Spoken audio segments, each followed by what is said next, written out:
Everybody's here is great, not here yet. No. Okay, so I'll show you some stuff that I was doing during the week. Can you see that Okay. on the screen? You can see my screen, can you? Hello? Yeah, I can see some. Yeah. Okay. Okay. Okay, cool. So I'll just run this, I guess. So the idea of this is light polarization. So here we have, now it says 4D rotation, but that's not actually correct. This is a 3D rotation. So you can see, Oh. if I go back to 1, so that is light that is diagonally polarized. I mean, obviously, if we just rotate it by 45 degrees, it's then vertically polarized, and another 45 the other way be horizontally polarized. So that's one of your axes on your, what is it? It's not the block sphere. It's just the sphere of polarization. I've forgotten what it's called. It could be the crystal. Yeah, crystal. That is. Oh Like no, it's crystal. like in this where was the most recent thing I did? It's not solid state, right? No. So I don't have the name of it. I've forgotten the name. I should have looked that up. This is the block sphere. Oh yeah, yeah. It's a famous So, Ewald sphere or ergosphere, something like that. It's called block sphere. Yeah. yeah, and then so you have, let's say this circle here is the what would it be, the XZ axis, and this one is the XY axis. This circle, the dotted one. Then there would be a third circle around joining up these 4, and that would be your YZ axis. Sorry. So, but then this one is all about the block sphere. So it's about spin states, but you can also have one that is about polarization. So up here you'd have horizontal polarization. Then this is diagonal. This is like vertical, and this is anti-diagonal. And then these two then along this axis would be right-handed polarization and left-handed polarization. Chiral, like a chiral thing. Yeah. So you can see how you can go from right-handed polarization to diagonal to right-handed to left-handed to anti-diagonal. You can also go from right-handed to horizontal and then to vertical, or the other way around. So that's kind of what we're doing here. So we have let's call this diagonal polarization, and then we keep rotating, and then you see we have this, and then finally we get to a left-handed. Is it left-handed, or let's call it left-handed rotation? Yeah. So that is polarization. So that is, yeah, left-handed polarized light field. And then you can keep going, and we go back to anti-diagonal. So that's all very easy. And you can keep going and keep going. But it's not that, but this could be useful in some way. But I'm not going to go into that yet because I haven't written it up or published it or anything. I think I can go in here. Now this was an attempt at using this. Remember I showed you this before where I was attempting to have a 4-dimensional rotation, but actually I wasn't using 4D. I was using some sort of interpolation method. But so I tried to employ 4D rotation on a light wave like I just showed you there. But so let's see. I have to figure out where to start in this. It should be up here, I think.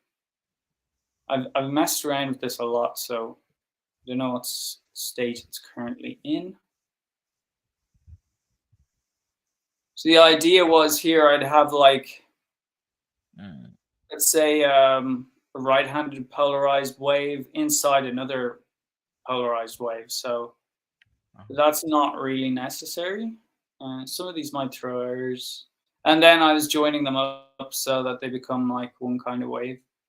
It's kind of interesting to look at. And here we have so you can play this. So this would be a rotation. Let's see, what is this? So you notice there's no more, I took out the two waves. It's just one wave to keep it simpler. So this is rotating in the YW axis. So I'm not entirely sure what the results of this will be. Let's have a look. Oh, sorry, I've run it again. I meant to press play. So we have a wave, it's rotating, and then it becomes a particle, and it's dancing all over the place. It's uncertain position, and then is it a particle? Is it a particle, or is it a wave? Oh, it's a wave. Oh. Particle again, and you can see these lines that are sticking out of it. They're kind of like the gradient field almost of the particle, maybe. So I thought that was interesting. I mean, we can zoom in a bit on the particle if you like, just to see, is it really a point particle as it looks? It's like a particle in a box type of thing. Yeah, well, we have our wave segment, I guess. But it's polarization. Yeah. Okay. This isn't the polarization now because we're using a 4-dimensional rotation, which, oh, sorry. Yeah, we're using a 4-dimensional rotation, so that's a little, I think. So it's not plane polarized. It's not a plane polarization.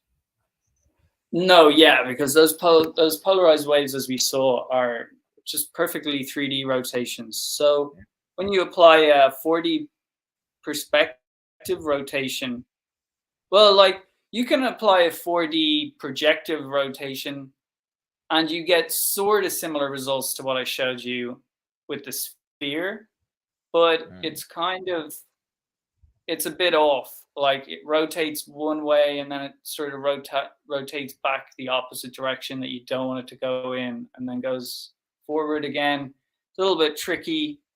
And then so you can simplify it with just 3D rotation. And so why not just keep it a 3D rotation, you know? So is it like torsion, like in a torsion? Can it represent torsion? The torsion light, you know. Yeah, that's one thing I noted, that actually the normal light in the fermion, that according to Feynman, that may not be torsional, but the gauge bosons that participate probably in the strong reaction could be torsional. So, you know, just a thought. I mean, I had recently cool. analyze. Yeah. Well, I mean, so they could be torsion, like we mentioned. Who would be very against the idea that light is a torsion field. Normal light is not. So light bosons, I would think light bosons versus gauge bosons, you know.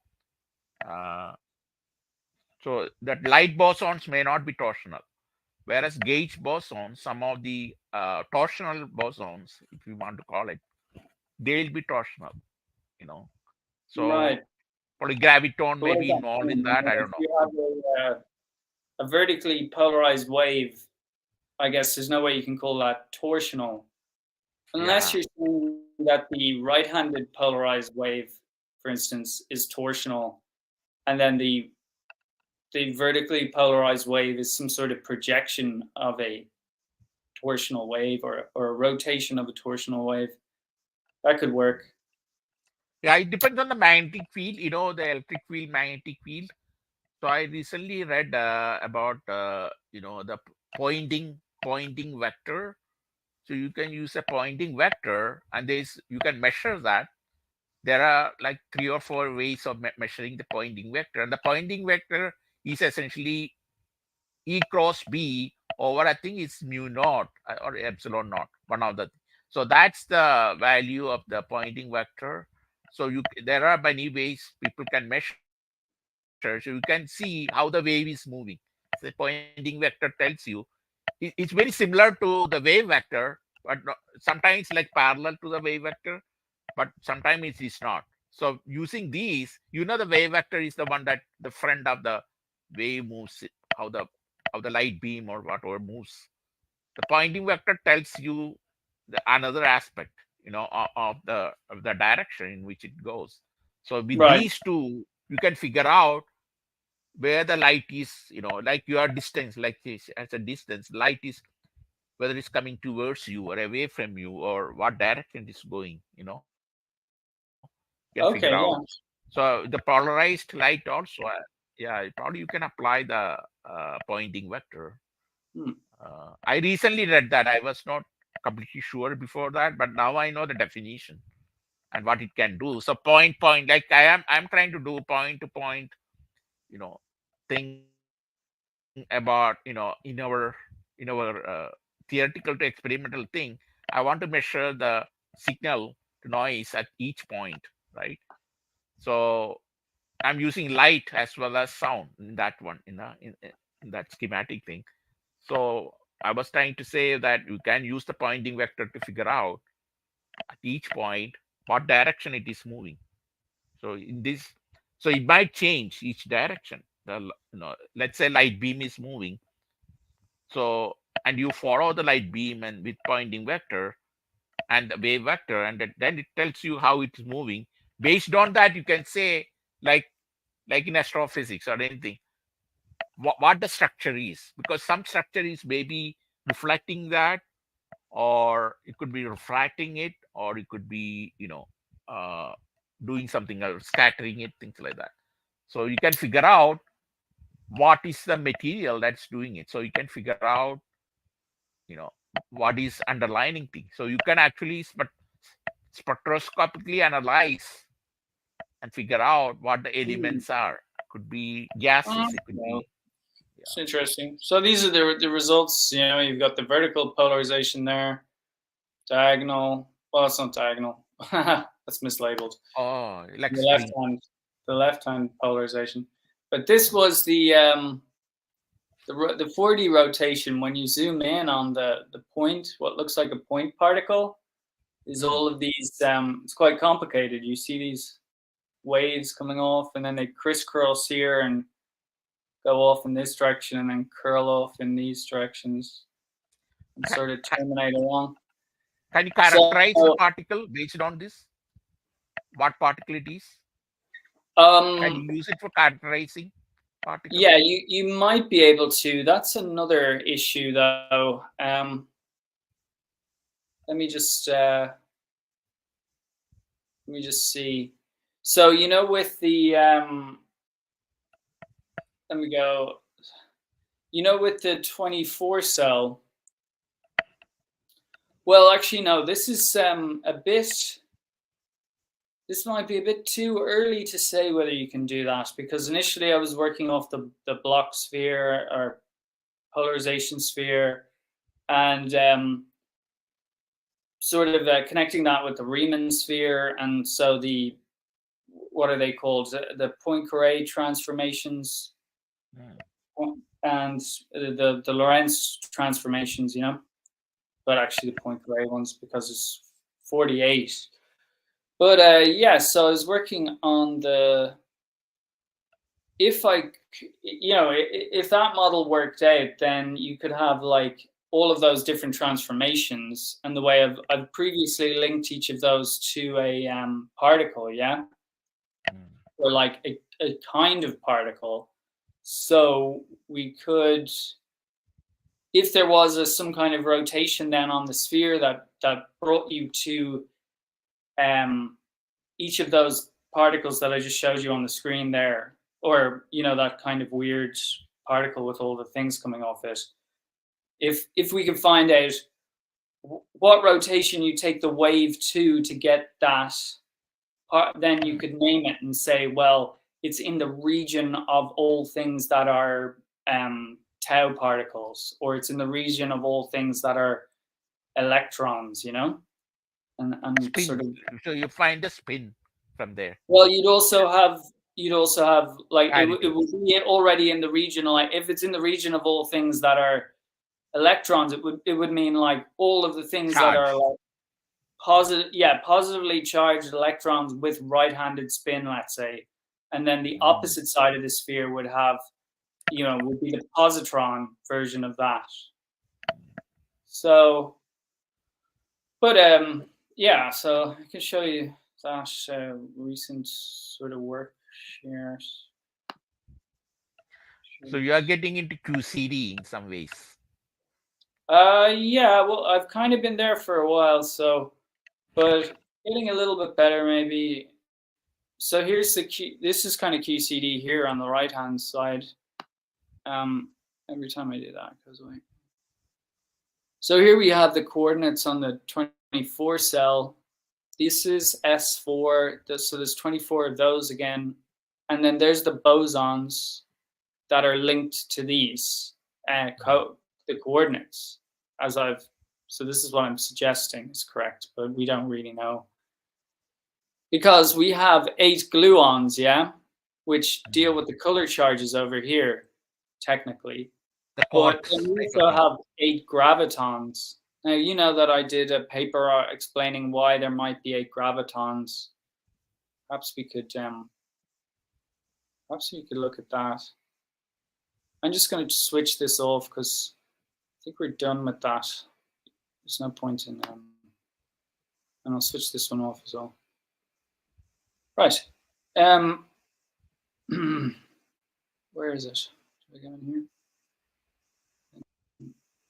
Research. You might have an opinion on this research. I don't know. I think I might have already showed you this though. If I have, you can let me know. And if you remember what your opinions were, you can tell me. So so obviously we have a spin 2 particle in some sense, which really just means that it can, I mean, when you pass the particle through like a magnetic field, it can have all of these different spin directions in the z-axis, but they're meant to be quantized. So it could be like 0 in the z-axis, which means it would be 0 times the reduced Planck constant, and then you could have +1 in the, it could be orientated +1 in the z direction, or +2, or equally -1 or -2. So we consider that a pi rotation in some sense, because if you've got a spin 1/2 particle, that can rotate around twice before it gets back to the beginning. So the logical conclusion seems to be that if you have a spin 2 particle, it just rotates once before it gets back to its start. So if you have 8, so it's a pi particle. So if you have 8 of these gravitons, then you have 8 pi, which appears here in the Einstein-Hilbert field equations. So gravitons only do only half rotation, right? Yeah. Yes. So the suppositions are, or there are 8 gravitons. Gravitons are massless spin 2 particles, which means they have pi rotational symmetries. Therefore, the pi 8 term are the 8 gravitons. So that was that's the kind of concept there. But you also have this 3-2, which could be another kind of particle. And then, so according to Feynman and others, a successful theory of gravitons should reduce to general relativity in the same way that general relativity itself reduces to Newton's law of gravitation in the weak field limit. Since there are 8 gravitons present in the reduction from the weak field limit to classical Newtonian gravity, it suggests that a further 8 gravitons are needed to account for the reduction from the high energy quantum field to the relativistic Einstein-Hilbert field equations. This implies a 16 pi term, which is exactly what we find in the relativistic Lagrangian density, as you can see there.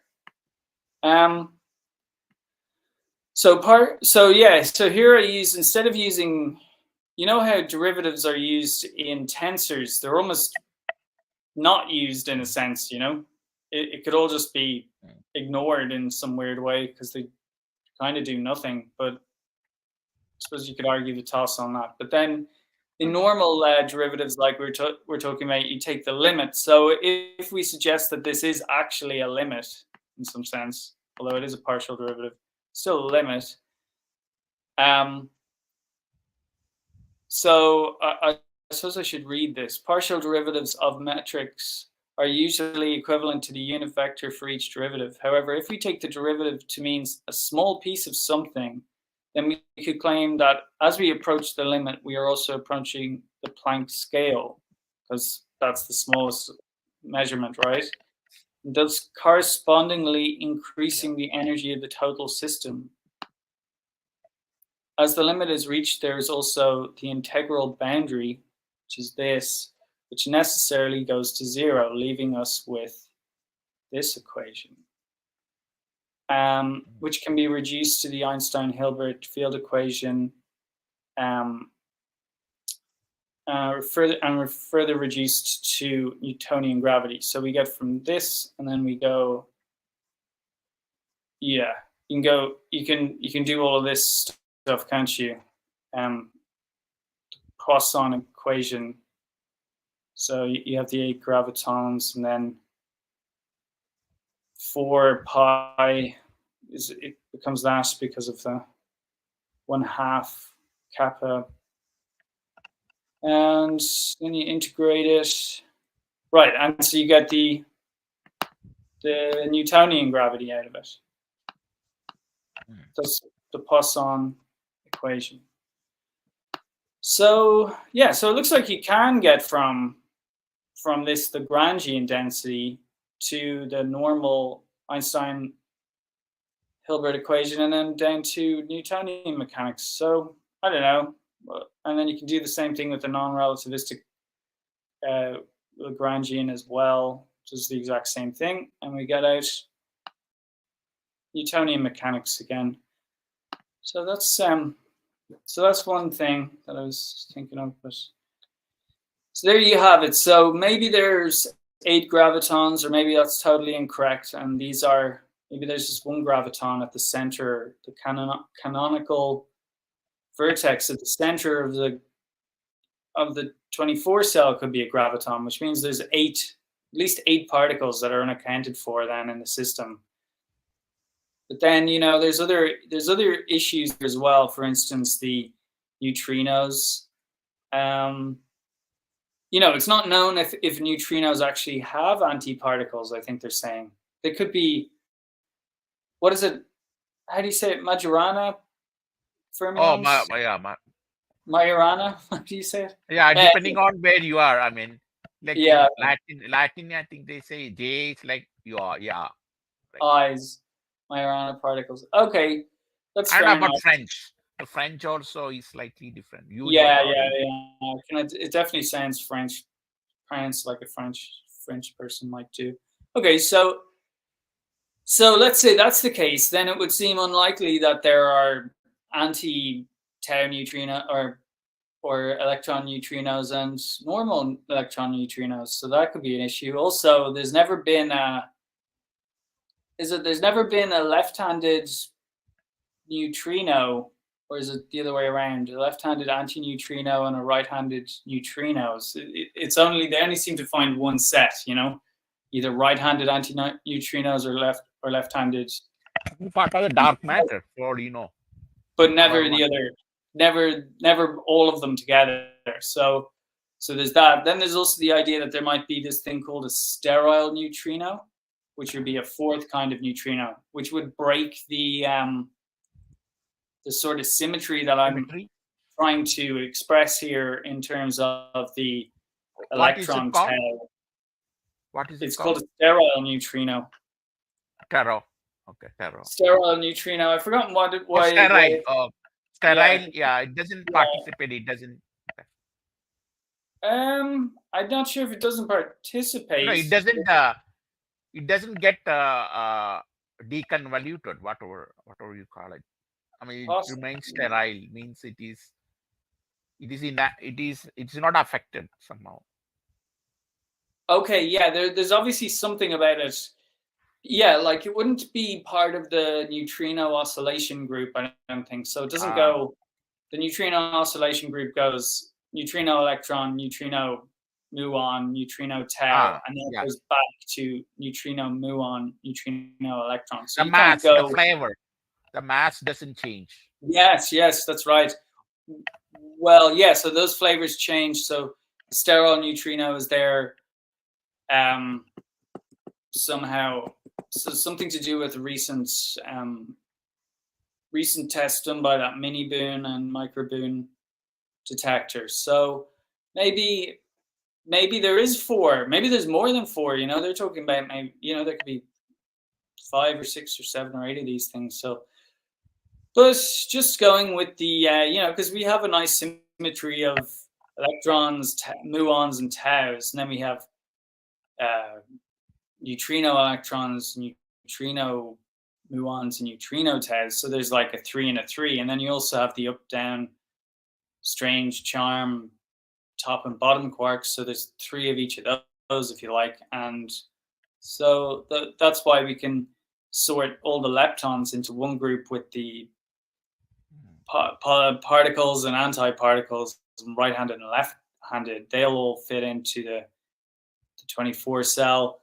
And same with the quarks, they all fit in. And then you can use you can color all of the vertices different colors, and then you can permute those colors using SU3, or just, as SU3 is actually not a good thing to use, because you can just use a 4-dimensional rotation of these terms here. So this group, which is the 16 cell, and that will give you the, you know, well, I mean, you can just permute the colors that way. So there's, but you can also do it using SU3. There's no problem. It's obviously a good reason for doing that. In some sense, well, so you can permute those, so you get all of the color charges as well. Now I need to. The way I did this finally was, I think you can see here, it's actually these ones that I'm thinking of using, because you can, these were all placed on the dual of the 24 cell based on the S8. Wonder if I have that actually.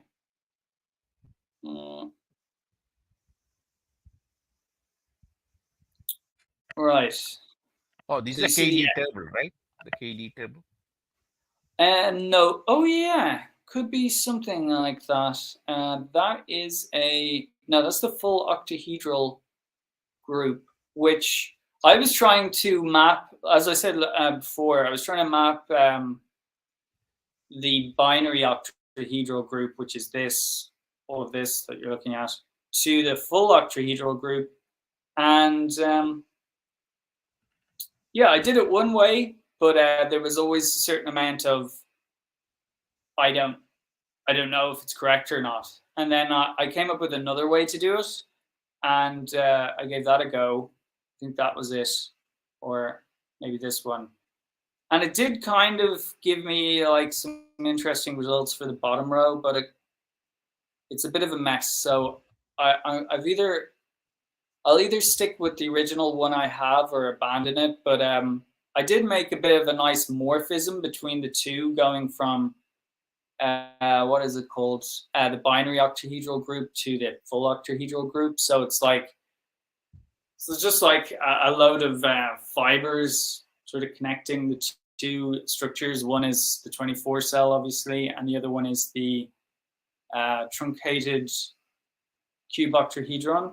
But I mean, it just kind of looks cool, and it was a fun and difficult little challenge to do initially, at the start. But I don't know how useful it is. But there certainly the Cayley group is kind of interesting because it splits again into 3 sets. So if there was a morphism that took the 24 cell to the Cayley group of the full octahedral group, and then that morphism or that isomorphism produced the 3 families, because the 3 families aren't the 3 flavors, like 3 generations. If those came out of it, then that would be a useful isomorphism, and we'd be able to say, oh, there is a direct connection here. That would be really cool, but I haven't done that yet, so I don't know. Just going back to this, though, we can see the anti-right-handed particles. Hang on, let me see.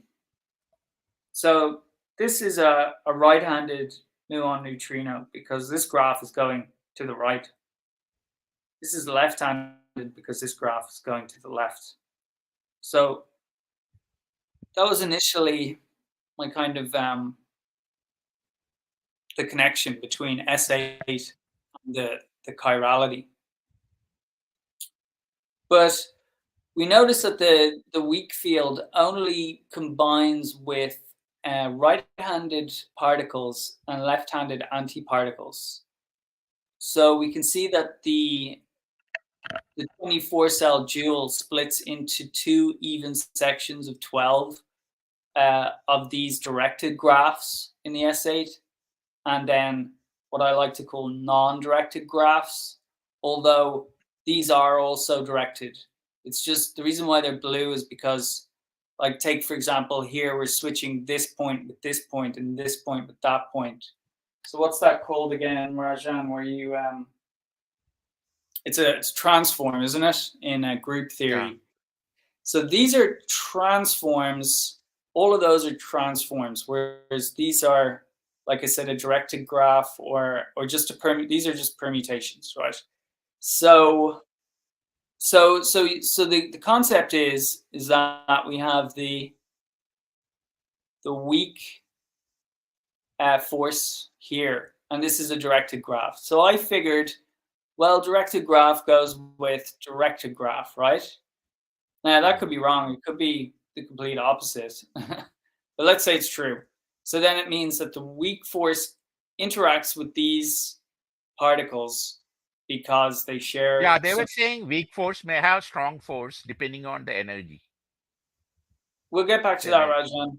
That sounds interesting, but I don't know anything about that. I suppose you could say weak force is well, you'll have to clue me in on that now. I don't know, but so basically these are the transforms and these are the permutations. So they're different in kind. So I'm saying that the weak force does not bind to the anti right-handed particles and the left-handed particles, because that is the symmetry breaking of the weak force, yeah, like we were saying.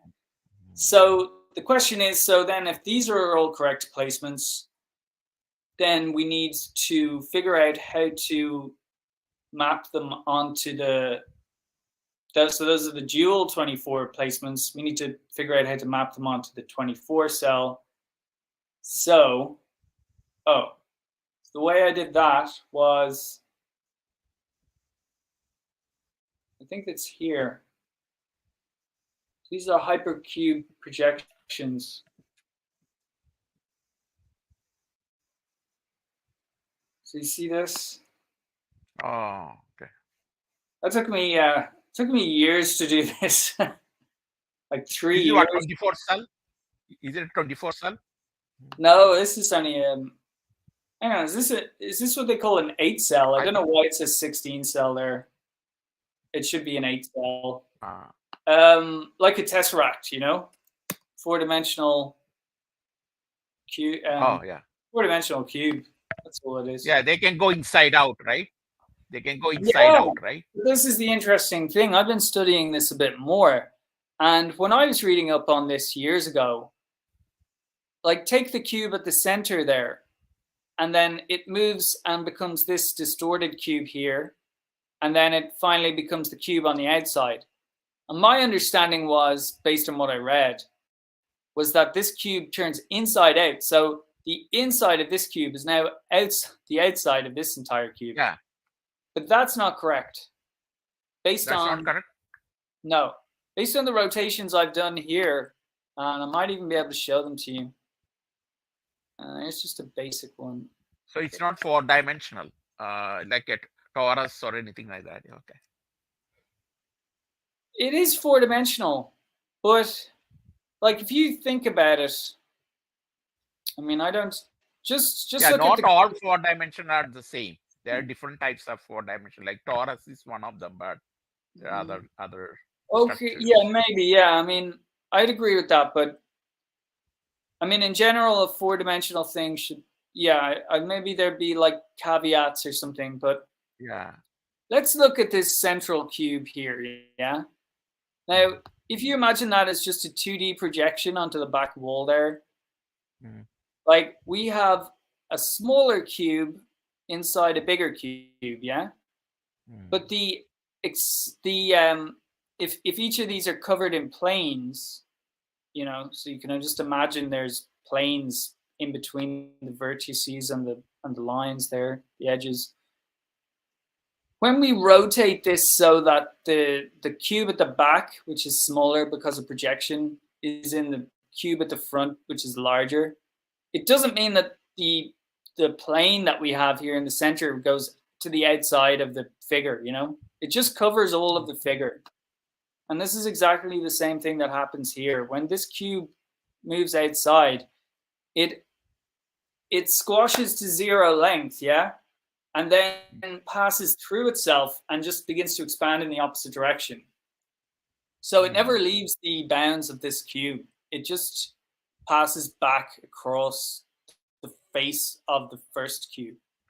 So almost So like that's tunneling type of thing. I guess, I mean, you could call it that. It passes like, it's like a I mean, this could happen like light, right? Bosons or light, where it can pass if you through want to each look other. at, yeah, I don't think, something like that now makes more sense. I think in terms of length contraction going at the speed of light, that would probably or like be dilation. Or length contraction. So this is your cube at this is your reference frame with at speed 0. This is going at what, like half the speed of light. You know, this cube here. And then when you reach the point where this cube becomes just a line, you're then going at the speed of light. But if you go beyond the speed of light, then you invert. So the cube goes the other way. And so that could mean like time going backwards or something. Oh yeah, the time changes, yes.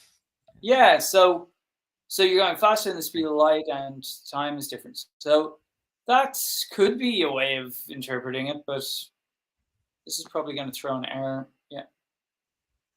So let me see. I'll just start from here, I think. Actually, it becomes imaginary, probably, in the sense. Yeah, but there's no imaginary coordinates in this system. Now, this is a bit harder. It's not quaternion. Well, I mean, I suppose you could represent it in quaternion, but then you'd represent everything quaternion. So it wouldn't matter if the thing is inverting; it would be quaternion here and at every point. So it wouldn't help. But although there is the idea that if you just use the equations, you do get, like you say, what did you say? You get the imaginary time when it's going backwards. Yeah, it's just different in this interpretation. There's no flip. This interpretation, there is it like fermion, like spin half fermion? So essentially, leptons. They are leptons, right? Are they all leptons or just fermionic field of leptons? Sorry, what are you asking, Rajan? Are they like the fermionic field of the leptons? What? What are the spin half? you are kind of putting the spin half.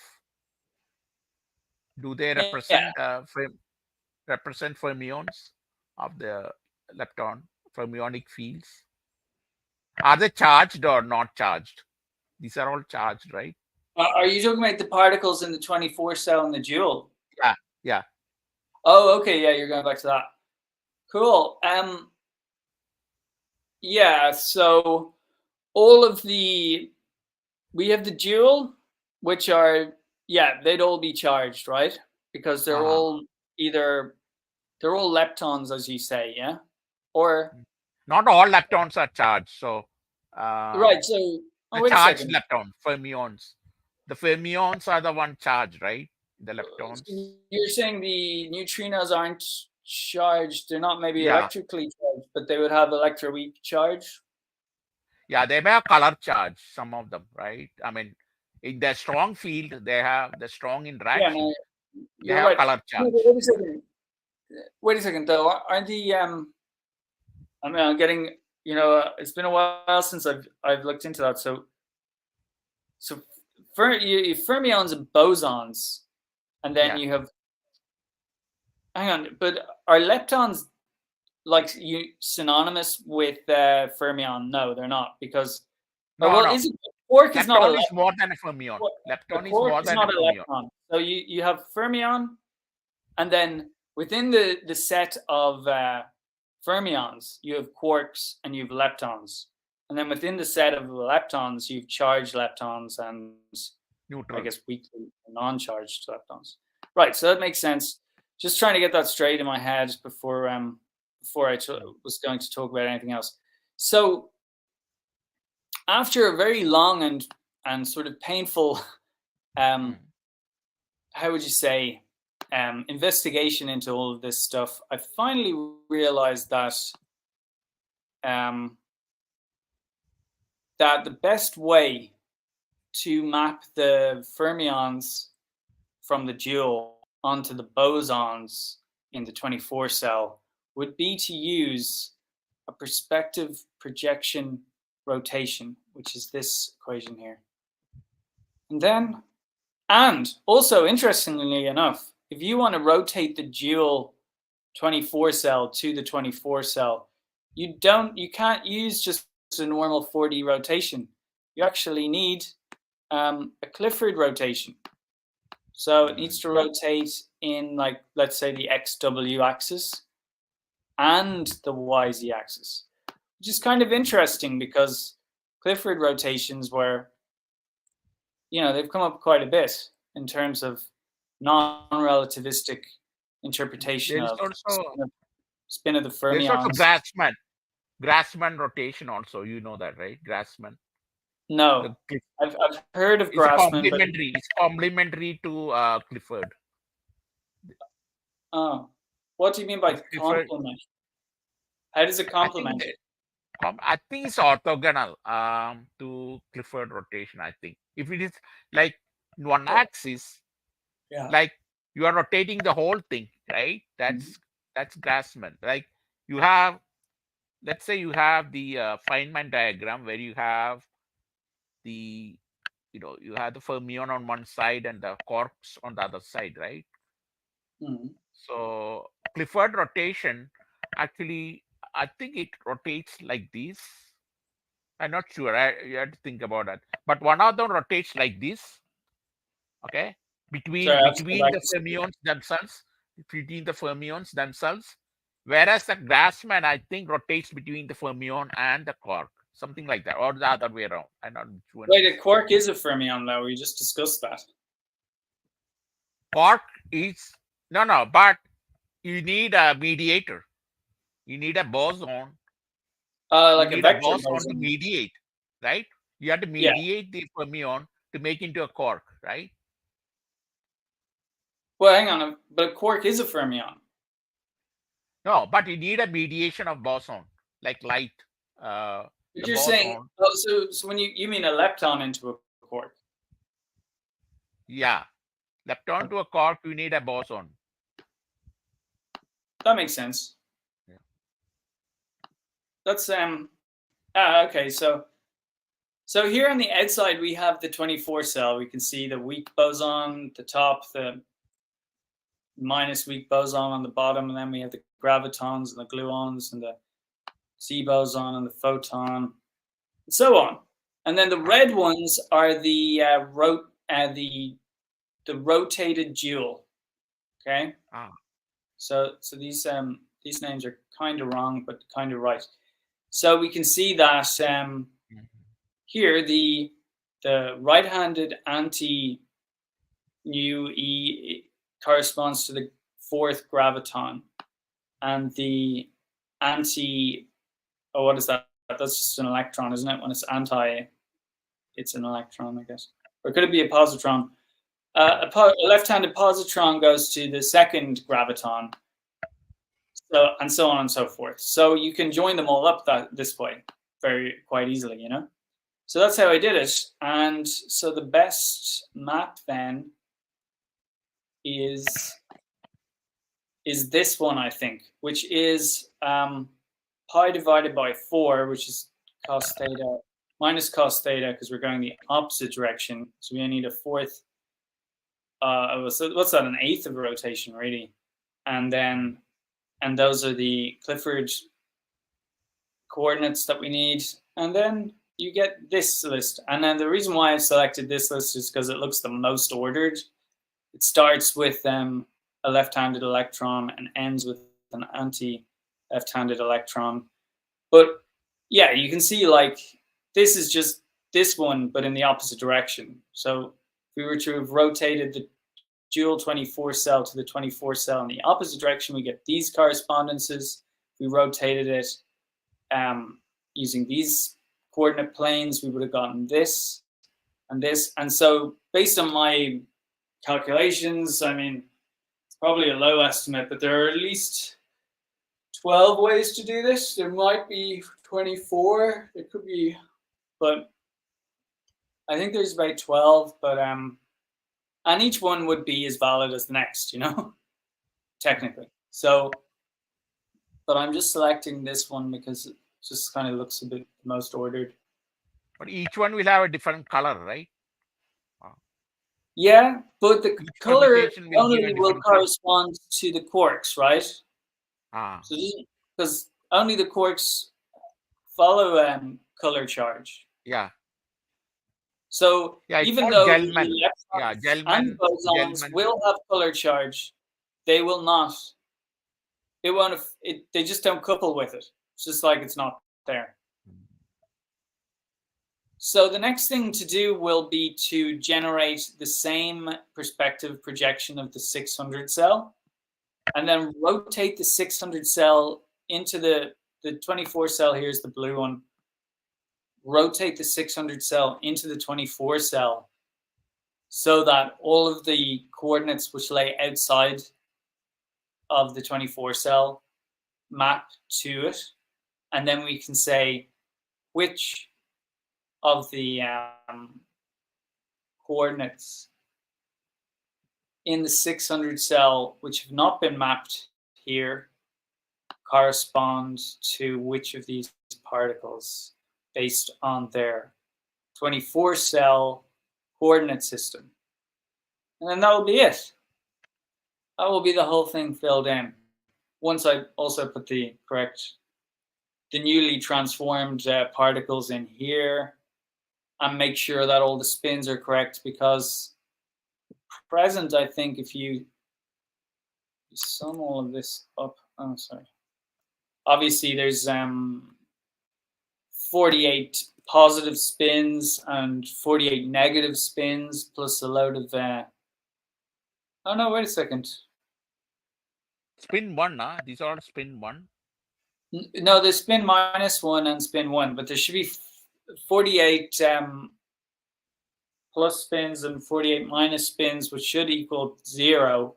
You can see here. They're like bosons. No, the spins are just color charge. Isn't there? There's a difference between, like, you can have a spin up and a spin down particle, even if it's a fermion, even if it's like spin 1/2. You can have a spin 1/2 spin up or spin down? Oh. That's a good question, though, because as far as I know, you cannot. Can you How have do you it? get one? Do you have integral value for fermion? I thought it is spin No, half. there's a difference between spin half and spin up and spin down. Yeah, Oh. but it's a good question, though. I mean, I've here put in all the spins of the bosons as 0, but I'm just wondering. That makes sense, doesn't it? Because the bosons don't have spin, do they? It may be charge, not spin. Because Do they have charge, though? I mean, the I know that. bosons have 0 charge. Oh yeah, The yeah. fermions have plus or minus 1, right? Right. Yeah.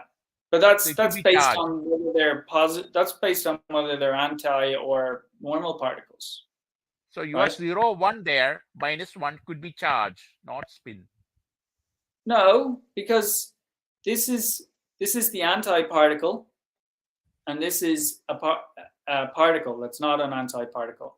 But you can have a spin down normal particle and a spin down anti-particle. So this is not charge, this is spin. This is color charge based on the 600 cell. Well, really, Does it's it based correspond to the standard model? Does it correspond in what to sense? this? In what sense? It's meant to.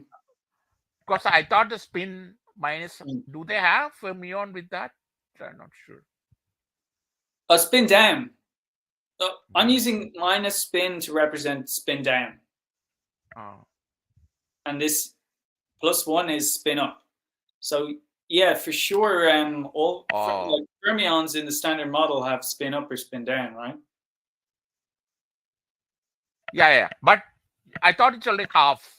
The spin is half, I thought. No. They have There's a difference between the categories of all fermions are spin half, right? Yeah. But you can have a fermion that's spin up or spin down, right? So these are two different types of spin. So they have, is it like left-handed, right-handed, or no? Yeah, I think it's just the direction of spin. Like clockwise, anti-clockwise. Which I think is also based on the direction. So let's say you have a fermion, like an electron in an orbit around an atom or something. If it's going one way, I think you have to use the curl, clockwise. The poly thing, the poly explosion thing. Not that. It's more like the tensor thing, how to determine which way the particle's spinning on. So if it's traveling along the orbit, it's traveling in a clockwise direction, let's say, it's going to be traveling in a anti-clockwise spin, I think. It's the interaction of the magnetic field with the electric field, yeah. So then if it's going the other way, it's going to spin the other way. So then you have the two different types of spin, I think. But anyway, it's all to do with the Stern-Gerlach experiment, where they send the fermion or whatever, the fermion through the they usually send atoms, I think, silver atoms, and they expected to get they send the particle through the magnetic field, an inhomogeneous magnetic field, I think it is. And they expect to get just a linear scattering of particles. So they're expecting it to be a continuous scale from plus 2 minus 1, let's say, from like those that are attracted to the North Pole and those that are repelled, But what they found was they got 2 clumps. So it was like 1 clump up at the top, 1 clump at the bottom. And so that gave you the idea of a quantization of spin. So particles are either all spin up, they're all attracted to the North Pole, or they're all spin down, meaning they're all repelled by the North. Gotcha? Get it? Understand? Yeah, that makes sense. Yeah. Okay. So, so this is the kind of the big once this is completed, that's a rather large thing done. And maybe someone like this is very much related to Garrett Lacey's work, kind of. I'm not sure what he'd make of this. I think he's going for like infinite groups now, but I suppose that's his kind of thing. And he also works with E8, which is a different thing altogether.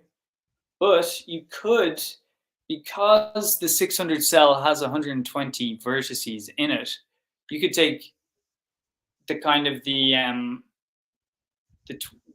dual of each 24 cell could, let's say there is five 24 cells within the 600 cell. So if you take the dual of each of those, that doubles it. So instead of having 120 vertices or particles, you now have 240, right?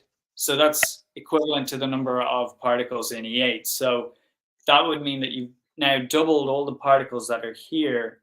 You've created a second, you've created a duplicate set. And so what would those be? Those would have to be the supersymmetric particles. So all the bosons then would become fermions, and all the fermions would become bosons. And all of this would be inverted, I guess. And that would be it. So you could map them all to E8 that way. And you'd have all of the fermions, all the bosons, all the color charges, and all of the supersymmetric particles all in E8, which would be pretty cool. Although it's worth noting that the color charges are dynamic within the system, which means that the system has to change in order for those particles to be revealed. Yeah, the gluons participate. They do mediate, but also they participate, right? That's right. Well, they self-interact, don't they? They can Yes, they can interact with themselves. So they change the color. They change the flavor. Sorry. They change the color. Color, yeah. Yeah, they're part of the QCD, the quantum chromodynamics. But so essentially, what we're saying is that in this system, anyway, and as far that color charge is not it's not explicit. It's more, I don't want to say implicit, but I don't want to say that it's emergent from the system, because those words are overused, but let's just say it's like sort of implicit. So it doesn't really exist. It's more of a process that's going on. Mm-hmm. So that maybe, if that's true, and if this model has any reflects in any way on actual physics, then maybe something like that is true of color charge in general. I don't know. But I suppose all of these things. That's a whole new thing. I don't understand the whole thing. I'm looking into that because I think you have to know about Gell-Mann matrix, things like that. I have to get into that. It's not very. I mean, if you think of like SU2 used for the block sphere that we spoke of, they're just matrices that fulfill a certain criteria that allow for these rotations to occur. And I think maybe using complex numbers as well. And that's it. And then SU3 just happens to be another group, which also allows for the rotation of a cube. So, and because it's part of it, it's kind of related to SU2, they say, oh, we'll use that, But you don't have to, like I said, you could use a 4-dimensional transformation of a 16 cell.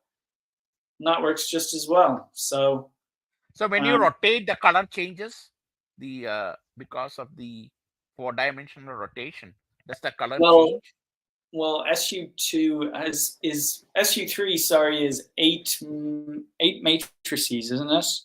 And yes, but I would say no in the sense that it's not a 4-dimensional rotation. SU3. It's just a 3-dimensional rotation. So in 3-dimensional rotation, you can change the color? Of course, yeah, because if you think of the cube, maybe I can go back to a cube. Not wanting to confuse. After this, we can take probably a 10-15 minutes break. That's a good idea, yeah. Let's look at this cube here at the center, though. See this central cube? these 4 points, or 8 points, sorry. So 8 gluons. How to describe this? You have 8. Like you have the green gluon, is it, and the anti-gluon, the anti-green, and sorry, like right. So you have red, blue, green. Those are the 3 They color are charts. 1/3. In the quark system, are they 1/3 or 2/3 or both? Oh yeah, both. Yeah, they can be either or, can't they? But so you have like red, blue, green, and then you have anti-red, anti-blue, anti-green. So then those make. So then you'd have. Then those make up like 2 axes on a chart, let's say. So you think, oh well, we have 9 then, yeah, because you have in the top one you'd have red, anti-red, and then the next one over you'd have green, anti-red, and then the final one on that row would be blue, anti-red. So, but along the diagonal, you'd expect to have red, anti-red, green, anti-green, blue, anti-blue. However, it doesn't This work is when like you that. rotate, right? When you rotate it, it becomes that. No, sorry. You need this preamble in order for it to make sense. Oh. Okay. So, I mean, I could write it out, but if you followed that, so along the diagonal of the 3x3 matrix, you have these coordinate, but you cannot have a red anti-red or a green anti-green or a blue anti-blue. So what instead you have is a linear combination of those, which are, it's a little bit overly complicated, I would say. I don't know why they said, oh well, we selected that because all of the other ones were There's at no least. particular rule, no logic for that rule, or No, there's meant to be there is a logic. So let's say this. I mean, it's a little bit okay. So you can use SU3 in loads of ways, I think. Let's take let's say this is the up quark, and there's a line through. I think there's a line through here which is like up quark, down quark, and then there's a line here which is this is the strange line. So you can have strange, or strange charm, or strange charm. Now at the bottom here you might have the what is it? The bottom line, which is, you know, bottom, top, something like that, you know, or top, bottom. So when you could rotate so the lines stay in place. You rotate the particles through and back again, like that. And now your particle that was formerly on the bottom has now moved up here, which means it's decayed. Yeah. But that's just, so that was the original. I don't know if that was the first thing they came up with, but that's one of the early things. And then that's to do with mesons, though. But then when we're just talking about the particles and color charges, we would have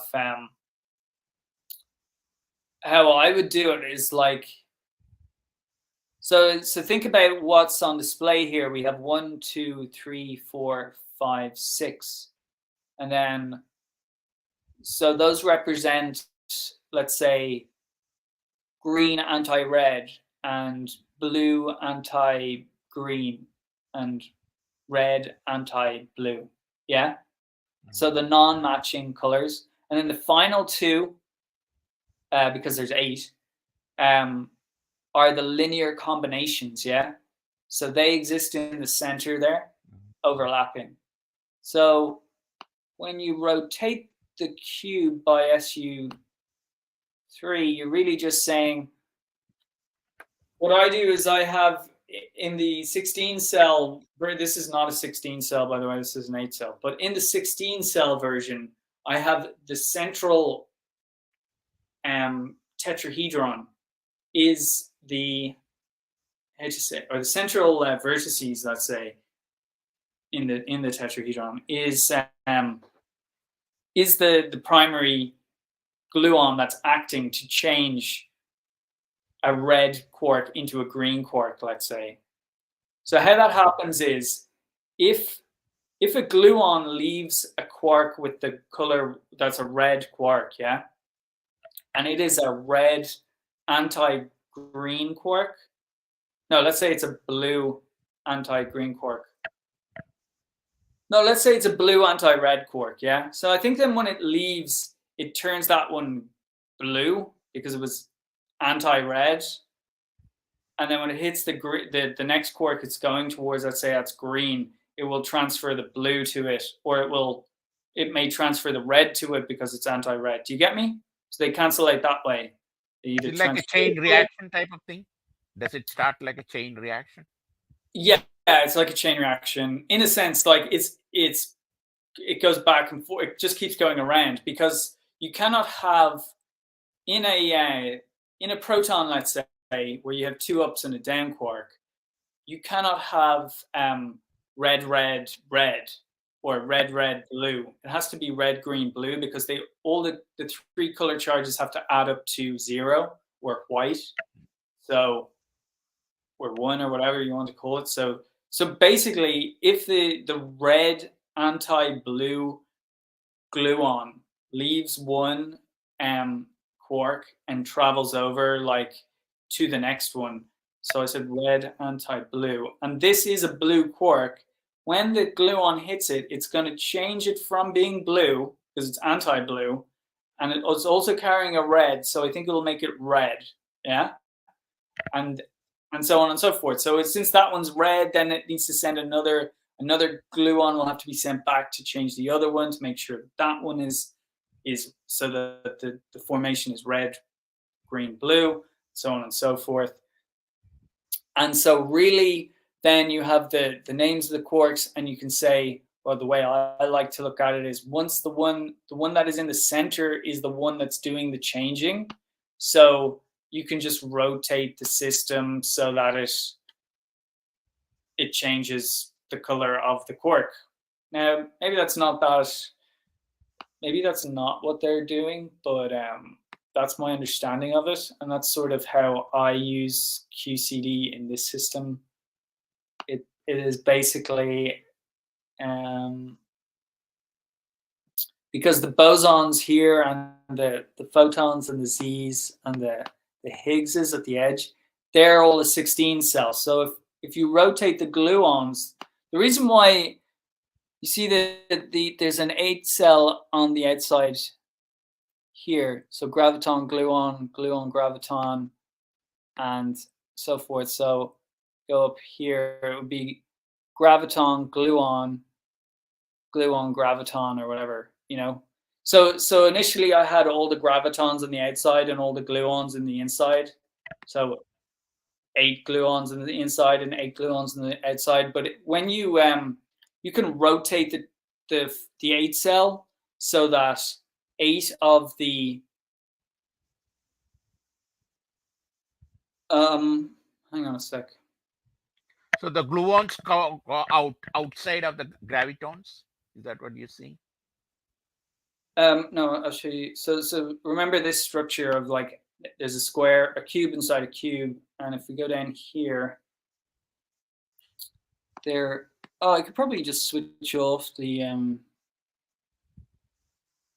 Yeah, I'll just switch off that. There, that's a lot less confusing. So you can see we have graviton, graviton, gluon, gluon, and then in the central cube, it's graviton, graviton, gluon, gluon. And the reason why it's that configuration, and then gluon, gluon, gluon, gluon, and then graviton, graviton, graviton. Right, the reason why it's that configuration is because when you rotate this, you can actually move just the gluon vertices into the position of the 16 cell, which, as I mentioned, is the W bosons here, the photons, Z, and the Higgs ones. So then it separates out all the gluons into a 16 cell, and then you can rotate that using just normal 4D rotations, and then you get, so then you can use that as QCD. So you know, you could also do that with the gravitons then. So question is, why are the gravitons and the gluons so similar, you know, in this equation, if they are actually similar? Because remember, They can having exchange positions. You mean they can easily exchange positions? well, technically, yeah, but they can't. Like, you couldn't just take this and switch it with this, It depends on the because then, quark. What is the quark, underlying quark for each of them? Because it has to have their quark. well, like if you think about the gluon can only be inside the well, maybe not only, but it is generally found inside the nucleon. Yeah, the nucleus. So if I'm saying that right, and so it could be that the gravitons are also only to be found in there as well. Really? They cannot go outside and interact with the fermions? No. No. Well, I mean, you can have apparently you can have different reactions and gluons occurring. Maybe not the. Well, no. So this is just the kind of the theory, though. I'm just trying to extrapolate from what it appears to be suggesting. Because recall that the gravitons are 8 gravitons. It's hypothetical anyway. So, but let's say that was true. So like you were saying earlier, gluons are strong force, which means their force is extremely limited in some sense. The binding force only happens when things are really close together. But as you start pulling them apart, the force becomes asymptotic. Is that how you say it? Asymptotic, yeah, asymptotic. So basically it's going to infinity. So is there some relationship therefore between the strong force and gravity? Maybe through the weak force, you'd have to convert the strong No, they force. said that fermions, they participate even in the strong force. I read it somewhere. Oh, interesting. Send me that paper on, yeah. But I mean, quarks are fermions. Rajan. Hello? Quarks you want to take a break now?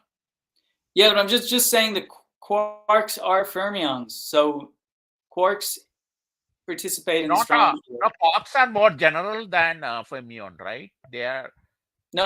Fermions you can describe fermion by quark. Fermions are more general than quarks. No, I thought you can describe the strong force also in terms of quarks, the weak force also in terms of quarks. Can you? That doesn't mean that quarks aren't fermions. Not all quarks are like one. They have 1/3 and 2/3. They have fractional spins, whereas fractional fermions have half charges. spins. Do they not have fractional charges? 1/3 and 2/3. They're spins, right? Are they spins? Jesus, are they spins or are they charges? Check that. I'm trying to remember that. Yeah. So there's too much to remember, isn't there? Sometimes. Yeah. The 1/3. I knew that, but sometimes I can charges. mix it up. Yeah, of course it's charges, because, like I said, they all have to add up to. Oh yeah. Now I remember integral charges. The fermions are integral charges, and quarks have fractional charges. Yeah, that's right. No. 1/3 and 2/3. Are you sure that a quark is still a fermion, isn't it? Or have I been getting that wrong? Look at that. Is that 1/3 and 2/3? Are they charges? They are charges, but they have spin 1/2, which means they're fermions. Yeah? But they're not normal fermions, because the fermions normally have integral charges, plus or minus 1, right? No, because the neutrinos don't have. No, the neutrinos don't have charges either. Well, they're different to the other fermions in the sense that they're not leptons, because but the those thing is that charges. The difference is the quarks have color charge, whereas the fermions have electric charge. Quarks are fermions. Quarks have color charge. Leptons don't, and leptons have integer spins or integer charges or zero charges, and Charge. Yes, yes. quarks do not. So they're all fermions because they all have spin 1/2, but they differ. Leptons and quark differ in the ways that we just described in terms of charge and in terms of just Oh, charge. Actually, just charge. So that's it. okay. Let's Okay. take a break, 10 to Yeah. 15 minutes. Okay. Nice one. See you then. Okay, thanks.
Hi. Okay. Hello. Hi. Right. So, yes. So just to recap, so quarks can have both electric and color charge then. Yes. And then, yeah, so they are magnetic. So the difference may be the magnetic thing because the electric charge. So the color charge may be primarily because of the magnetic things. I mean, I'm just, I don't know whether there is some people have done like that. Yeah. The magnetic, there is no charge. So the magnetic action will produce the color charge. I would think if you eliminate the difference between the electric and the electric charge and the color charge, the color charge is probably manipulated by the magnetic field. Well, why So would that in you? that case, they're fermions. So in that case, because there's electromagnetic, there should be fermions. So the quarks then should be fermions in that case. No, because the electron neutrino, does it interact? It doesn't interact with the photon, so it doesn't interact with the electromagnetic charge. Yeah, because the Whereas the quarks do, uh, you so know. you can describe electron in terms of quark and anti-quark, right? So many quarks, proton, each one you can distinguish up quark, down quark. You can say each one based on their up quark or down quark, right? The electrons, the the positron, the protons, all of them in terms of quarks, you can describe them. No, no, because electrons and all the leptons are fundamental. You can't describe an electron in terms of anything else. It is only an electron. You can't describe any of the quarks in terms of anything else. They're all fundamental. You can describe a proton in terms of two up and a down quark, or a neutron could be two downs and an up quark. And then when a neutron, let's say, decays into a proton, it changes one of its down quarks into an up quark and releases an electron. And they expected that the differential in mass between the neutron and the proton to be equivalent to the electron, but they found that there was actually some mass left over. The electron wasn't able to Account for that. Yes, exactly. And so I think there was it Bohr was suggesting that, well, maybe the law of conservation of energy doesn't hold, and then I believe it was Paul Dirac who came along and said, no, there's possibly this other particle that we can't detect called an electron neutrino, which carries the very small amount of mass away. And so eventually they did detect the electron neutrino, but for some reason, right, and this is a bit strange, they decided that neutrinos didn't have any mass, even though they must have mass. Maybe they just thought it was a frequency, like a mass frequency or something. Energy. So the energy, they Yeah, exist in the energy level, not the yeah, maybe that particle was it. level. They are not Well, particles. but They're then things. eventually they did, because of a neutrino oscillation, and because they can oscillate, they decided, well, they must have mass because they've like a Yeah. relative. The flavor is changing. Yeah. Yeah, they have a relative mass, which is calculated because of these mixing angles and other things. So from that, they decide that they do have a mass. But interestingly enough, they can't decide how neutrinos get their mass, because if they get it, they must get it from a different source because they don't The interact. gluon can give them, right? No, gluon does not give mass. As far as I know, gluon doesn't give mass to neutrinos, but maybe. Higgs boson, like Higgs boson may give. That's right. Well, this is it. All of the masses of the massive particles, like the fermions with mass, they all get it from the Higgs field, right? but apparently the neutrino does not get it from the Higgs field because Oh. maybe it doesn't interact with the Higgs field. Not sure why, but they say it probably doesn't get it. And also, Then it has to be dark matter. yeah, exactly. So there must be something it's getting it from. We don't know what that is. So there's a mystery that would be good to solve. Not graviton, not even graviton. Yeah, so I don't have an answer for this, and it's not my model is based on other people's work anyway. So largely, it's trying to bring it further, but as far as I know, even like the farthest I could bring it, it's not going to solve that problem. It just doesn't appear to have the dynamism to do that. In a way, it's a bit too locked into what's already known in the standard model that it's not really going to account for like a sterile neutrino, if that such a thing exists, or any other neutrinos. It's going to pretty much break down at that point. Or if it's discovered that, as we spoke of earlier, that neutrinos are I can't even say the word, Majorana fermions, it's not going to account for that either. So the model could be disproven any number of ways, but then at the same time, so that's interesting. I mean, it is what it is. It's not a big deal. Let me think, though. Well, then there's the other thing about the Higgs, and the interesting thing about whether it's stable or unstable. The metastability and stability of the Higgs is an issue. So I'll go ahead and be able to share that as well. Okay.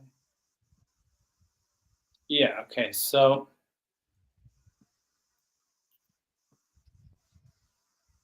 you know how with the Higgs potential, the vacuum potential, our vacuum potential is not at zero. The Higgs potential, the top of the Mexican hat, if you will, is at zero. But it's nothing to do with the false vacuum or true vacuum, is it? Yes, this is it, the true vacuum. Yeah. So then you could have this other vacuum outside of the. So the question is, like, does the Mexican hat goes like this? Does it go up forever, or does it go up and then down again? And if it goes down further than what did you call it? The true vacuum? False vacuum and the true vacuum. Right. So the true vacuum is down, false vacuum is up. It has a higher energy, I think.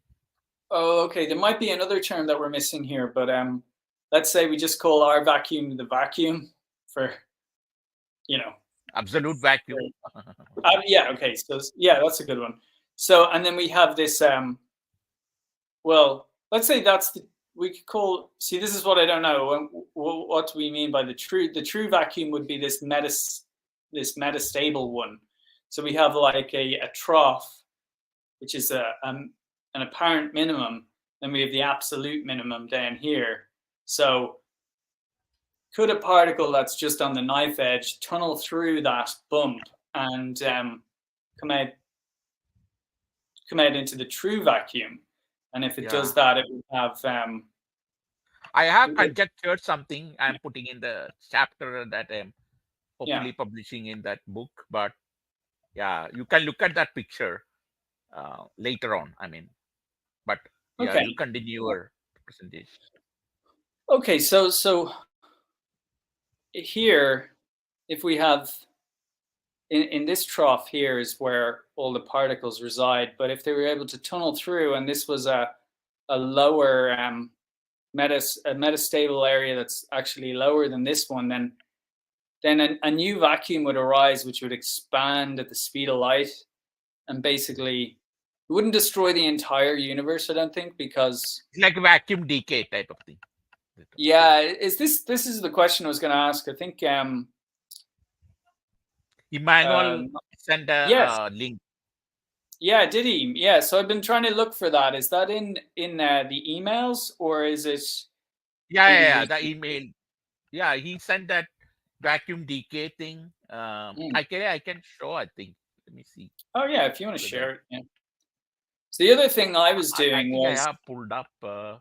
I had this idea of four Higgs particles, and then you could place the three families or generations of fermions in between these Higgs. So, but I think it would actually have to be so. So the idea was that the up down electron neutrino and electron would be in this area, and then the muon would be in this area, and the tau and the top and the bottom quarks would be out here. You know, Oh, so the one heavier minute. I'm ones. checking now. I'm Yes, yeah, yeah, fair enough. okay. Hold on. Let me stop that. Trying to pull up.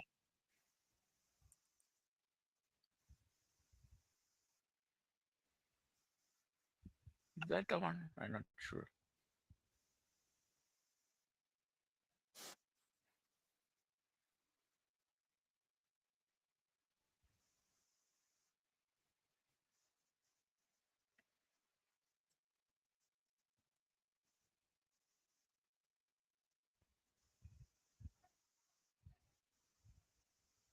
That's not the Where one did here. was it an email he sent you?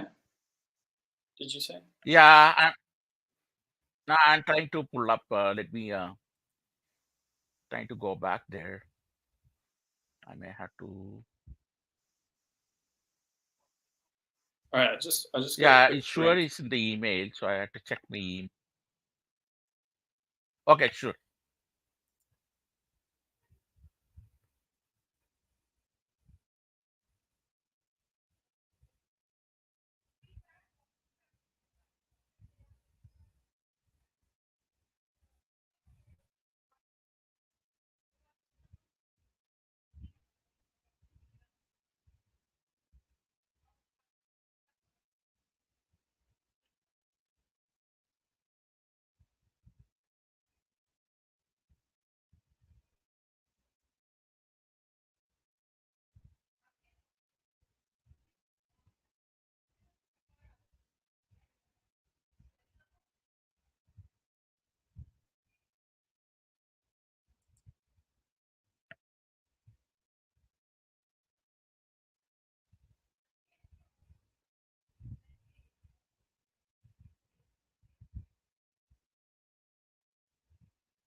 Any look?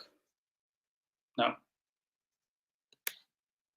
Yeah, I think I found it. Let me 1 minute. Oh, Let okay. me go back and share it. I can share it now. Okay. So I think I can.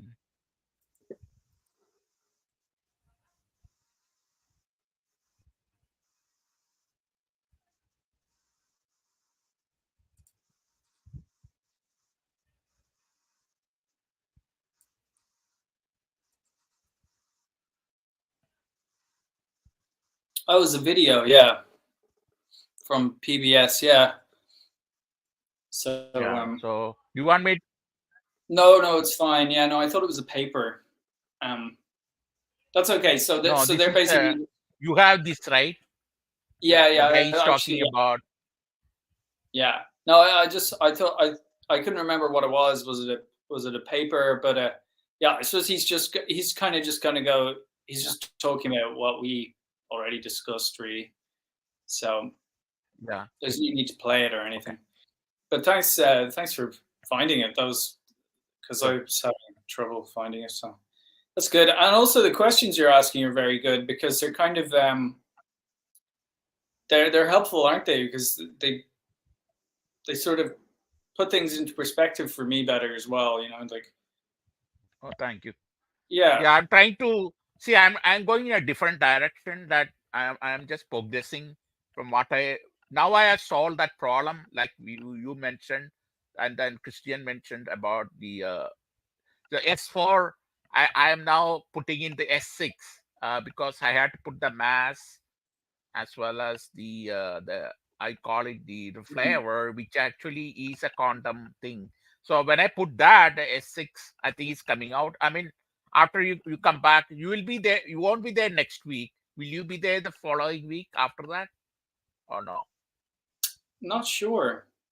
Okay. Not sure. So we don't know when our thing will be. When are you going to Beijing? In That's a good September? question. That's September 10th. Okay. So we may have off and on from now on till September. But Emmanuel Yes. also is taking his daughter for the university, so he won't be there till September. He's going to spend about a month settling his daughter in Right. Asian City or some place like Okay. that. Okay. That's fine. So, so we may have like Yeah. not next week. I don't know. The following week we are not sure, which is so the next week will be 5th, I think, of Yeah, that's right. and 5th of then August. so you won't be there on the 5th. No. 12th you are not sure. No. Then 1926 probably we may have. Then after that you are going to Beijing probably. Yeah. Yeah. Exactly. So something like So that. yeah, you can keep informed how things are. So we may have off and on Yeah. I mean. the month of next Yeah. month and the Exactly. following month. Yeah. I mean, there's potential to just meet up and just have a chat, of course. But Yeah. we're So I not might too. calculate some of the things. What I Mm. find is that for now, what I got, I just update what I have, but I'll present later on because I want to find out. But S6 probably is the leptons, completely leptons. It can describe, I think, Well, how the many particles, elements are in S6? 6 elements. So No, 6 by 6. no, no. Oh, 6 by 6. Yeah. So that's how So many? 6 elements and their No, no, properties. that's wrong. Oh, Oh, I see what you mean. You're looking at it from that perspective. 6 yeah. elements. Yeah. All right. How many Like permutations? you have the the anti thing, the Well, of course, electron. it's 6 elements. No, but it's a permutation group. So how many elements in the group? Yeah. See, when I do the permutation, then I have to go to S8 almost. So Well, but that's then what I'm looking into. why are you choosing S6? S6 is a permutation group. Yeah, S6 a permutation, but S6. Oh yeah, you are right. S6. The permutation is each of them have 2 by 2. Okay, each of the element has 2 by 2. So you have 4 elements, four things, in each one. So you have 6 by 6 times 4 kind of thing, something like that. I had to figure out, but I think something like that. No, well, these are things you need to know. Like, Yeah, I yeah. mean, No, 6 times 6. you could well, like, so how many permutations in S6? So you have 36 times 4, I think almost. It may Are you be sure? less. I had to figure out. Yeah, but Somehow how many in S4 then? S4 will be 16 times 4. No, it's 24 in S4. 24 S4. Yeah, not all of them are. See, when I go to S4, the problem is some of the zeros. See, in my scheme of things, there are zeros, so they had to be eliminated. So it will reduce. The permutations will reduce because some of them are just zeros. So those elements don't exist then. It's still a permutation, though. I mean, you could have, like, let's say we take S4, for example. So you have your 4 elements in each permutation. Yeah, that times 6. Yeah, so 24. No. Yeah, yeah. Okay, Yeah. go ahead. 4, right? 4. No, but not 4 times 6. But it's just 24 of each of these blocks of 4. So let's say you had each of those was a value in some equation, like it was 1 plus 2 divided by 3 times 4 or something, or 0 perhaps, instead of the 4. And then 0 times the 3, that's 0, and then 1 plus 2 is 3 divided by 0 is infinity. But then if you permuted that equation, the 0 might be on the top, which would be 0 plus, so 1 divided by, what are the others two? 1 divided by 5, so it would become a fifth, So that's kind of interesting. You could permute an equation to get different values. I'm not sure what you're doing. Yeah, the spinners. It depends on the spinners, right? Oh, yeah. The spinners Right. are the wave function. They're the 2 by 2 matrices. Yeah, the 2 by 2 matrix, and Although also you're using mate. Are you not using tensors?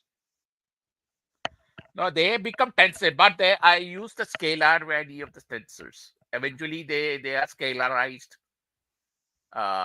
They can be scalarized, Yeah. They're tensors to start with, but they can be tensorized. They can be scalarized depending on the context. That's interesting. Yeah. Well, that's a bit out of my depth on the tensor front. So you say S4 has 24. How about S6? How much does it have? Well, you can work it out. Is it 6? Well, if 4 factorial divided by... is it just 36? I'll tell you now. 6 symmetry group. Might be 36. Maybe that's S.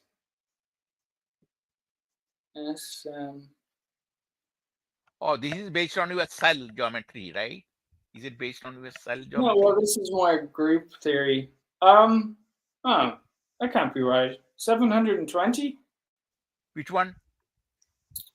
Order, number of elements, equivalent size of underlying set is 720. For what? For S6? How about for S4? That's 24. Can you send me that link, what it gives?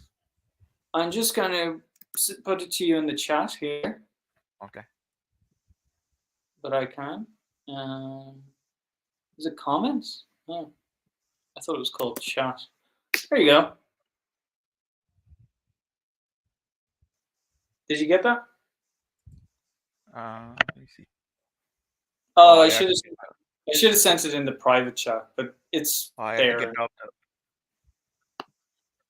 send it to you in the private chat as well. Oh yeah, now I got it. Yeah. Oh, groups dot sub. Thank you.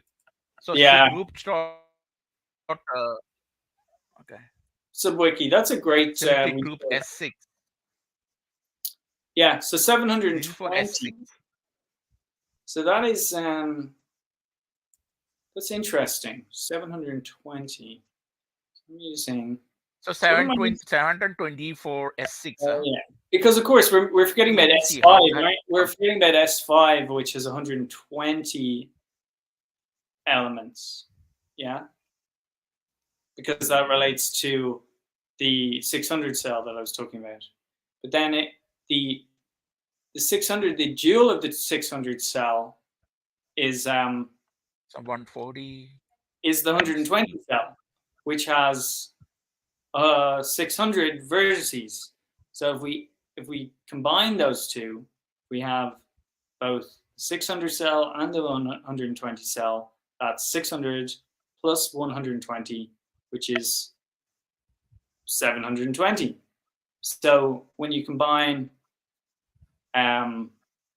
those two, you get S6. See? When you combine the S5 and the 120 cell, you get S6. So the question then is, what is if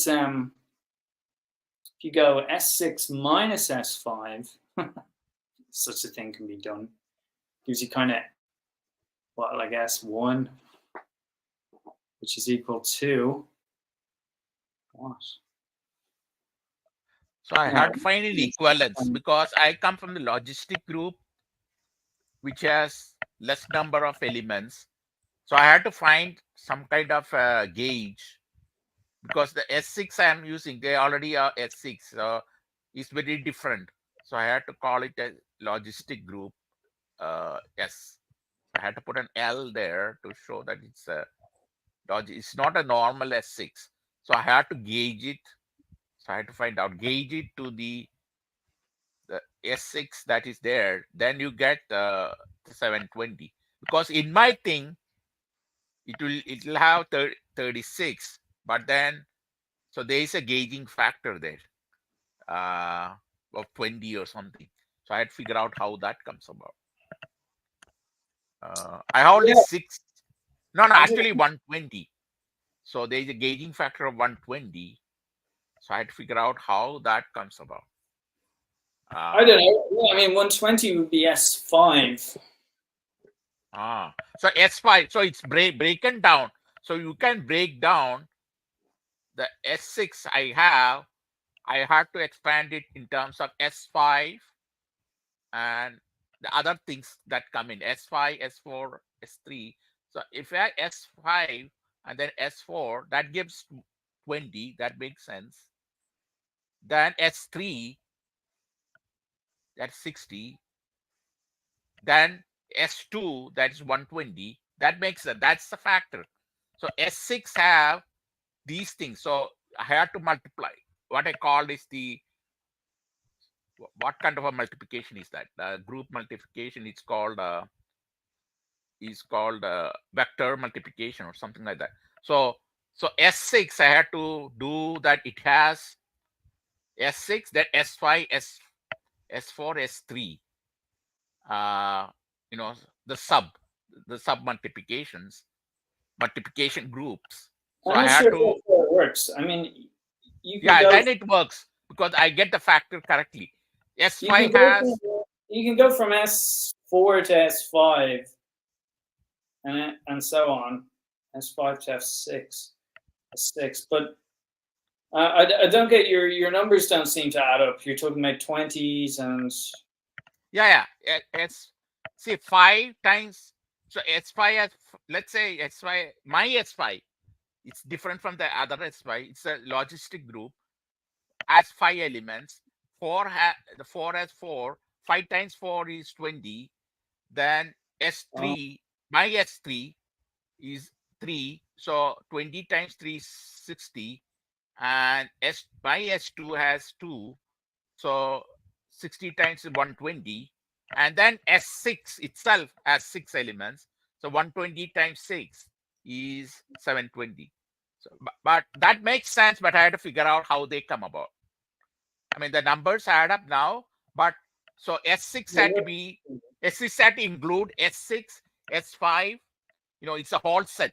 S6 has S6, S5, S5, S4, S3, S2. It has all these subsets together. So okay. then, it's a vector multiplication So of that. how are you gonna make it isomorphic with S? I had to You find know, out. Yeah, yeah, well, that's gonna isomorphic be with what? with S6, like the actual 720. Actually, the logistic group. Yeah.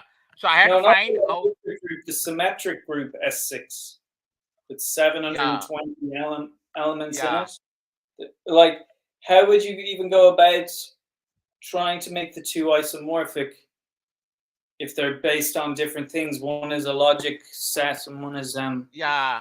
So the that would be S6, really, really complicated. yeah, And that's because it's a vector multiplication.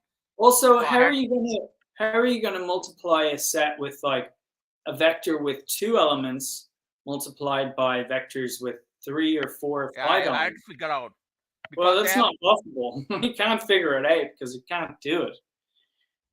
No, It's I not think it's possible. possible.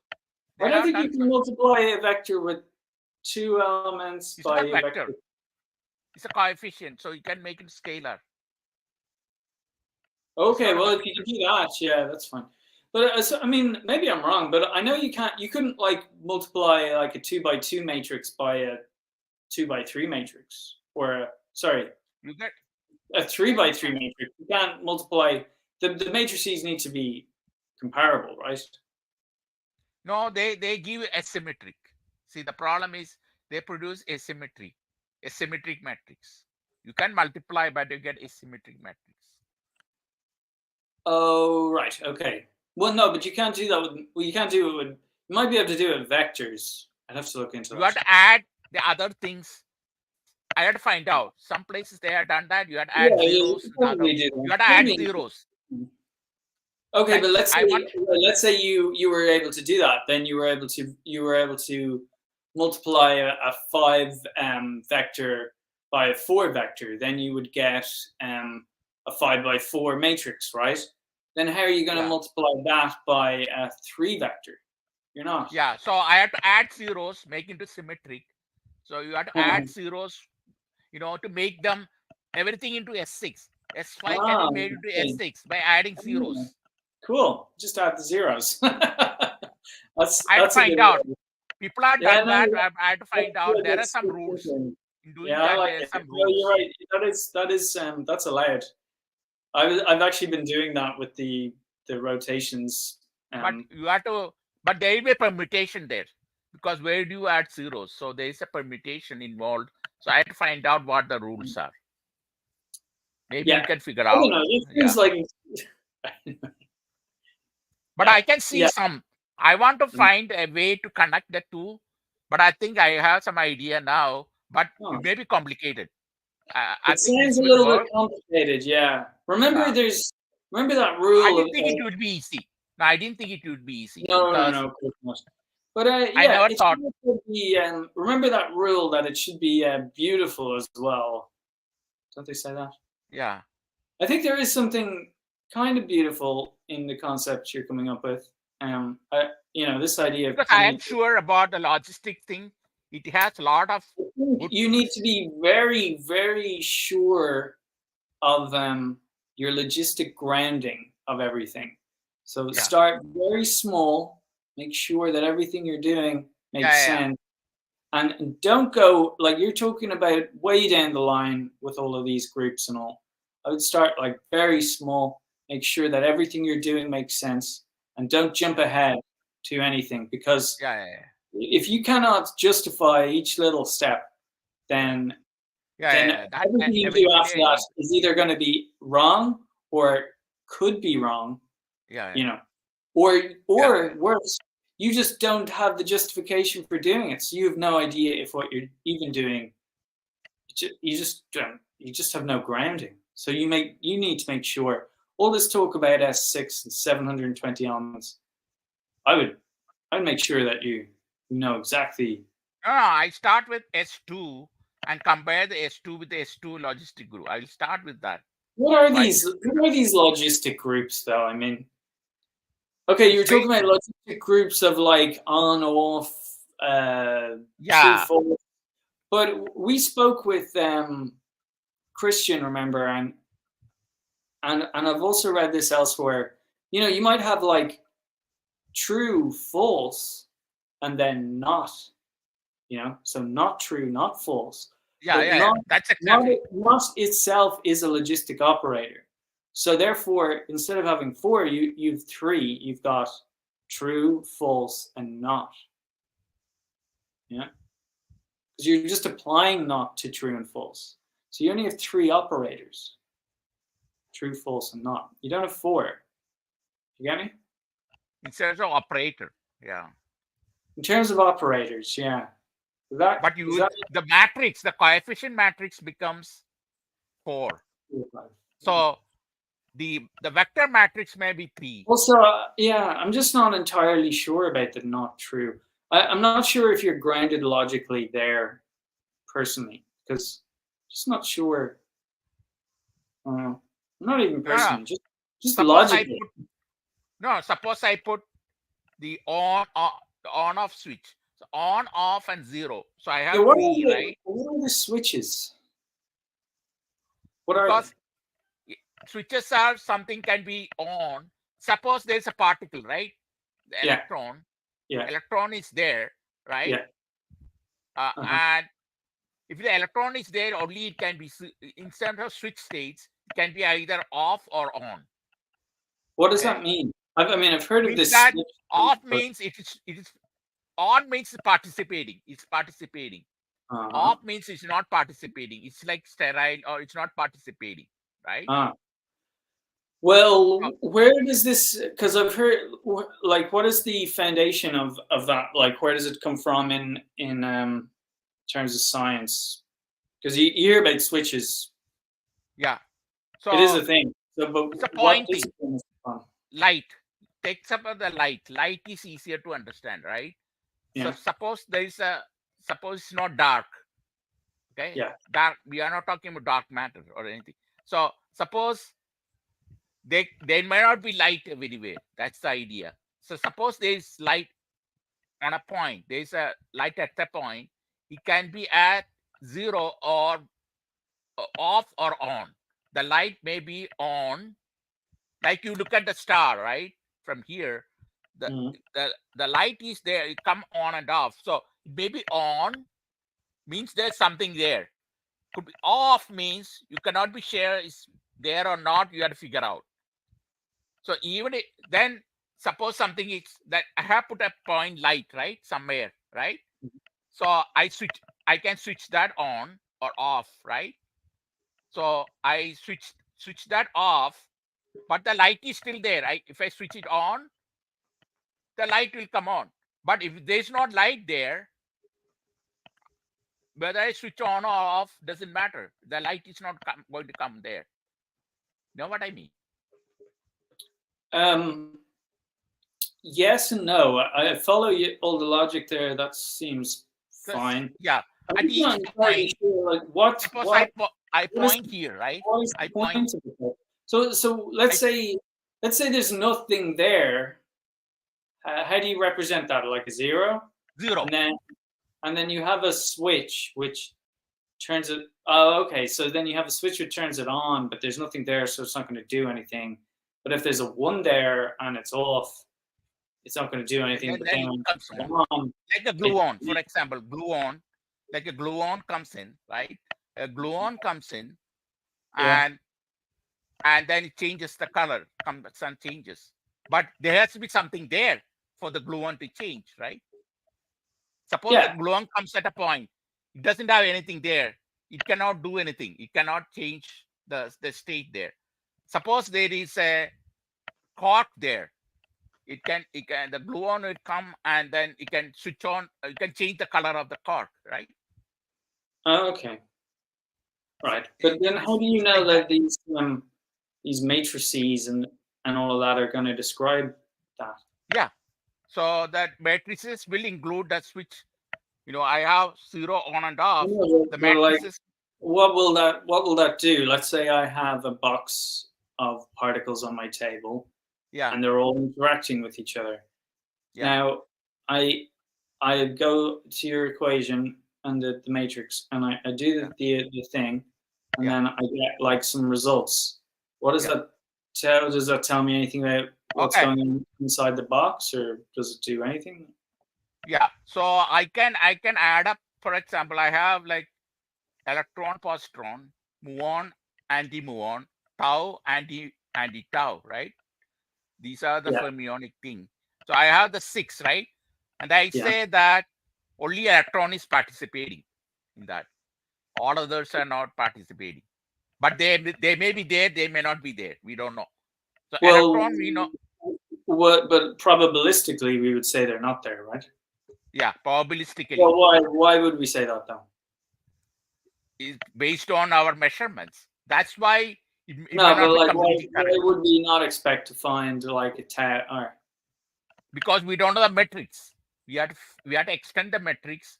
That's why the additional metrics of switch state will help in that. I don't know whether it's sufficient, but it will be. correct me if I'm wrong, but let's talk about it. Let's just switch to quarks for an example because I'm more Okay. confident there.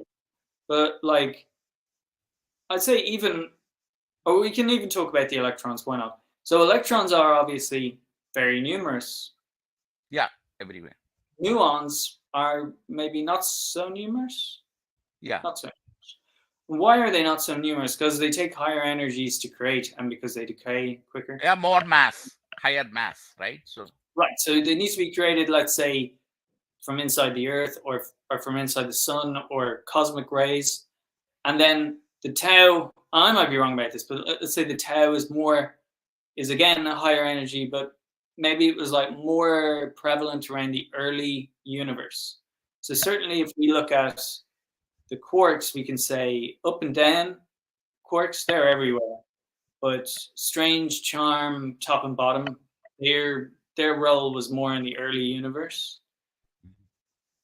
So your system, if it's going to suggest, oh, a top quark has just emerged, it would need to be, in some sense, then saying there's a lot of energy here. So does it handle that? Can you say how the flavor in terms of the mass? I call it gauge actually. There are two things. I have 8 different things. So there is spin, there is charge, there is parity, there is switch state, there is flavor, there is gauge, there is coupling, and also there's one more color. 8 things. So I have 8 metrics. That becomes S8. Actually, that becomes S8. Well, then, S8 logistic group. S8 color, logistic group. Cool. Well, I mean, it kind of reminds me of Garrett Lucy's work again, weirdly enough, with the 8 dimensions, and each one is a different component of some sort of quantum state, or each one is a quantum state. But I think he has does he have stuff like baryon number and? What's the name? What's the name of person? Garrett Lucy. Lisi. L-E-A-S-C-Y or? L-I-S-I. I'm not sure if I'm saying his name right. But yeah, so I think he used E8, and he'd have the 8 dimensions of each vertices, and each one would be a different. So you'd have like spin, charge, and he'd have the different ones, but he'd also have like lepton number and all these. Yeah. I tend to ignore them, but I guess because he's actually that's my actually the flavor actually is that I use flavor for that. Then gauge is the mass. Gauge is the mass because when I look at the flavor, there's a flavor is either lepton number or quantum number, the quantum lepton number or whatever it's called. You have to look up that. The flavor is just whether it is a electron or a muon or a tau. Flavor. Yeah, exactly. So do you need to know quantum number for that, or is that not just the end of the? Let me check. 2, 4.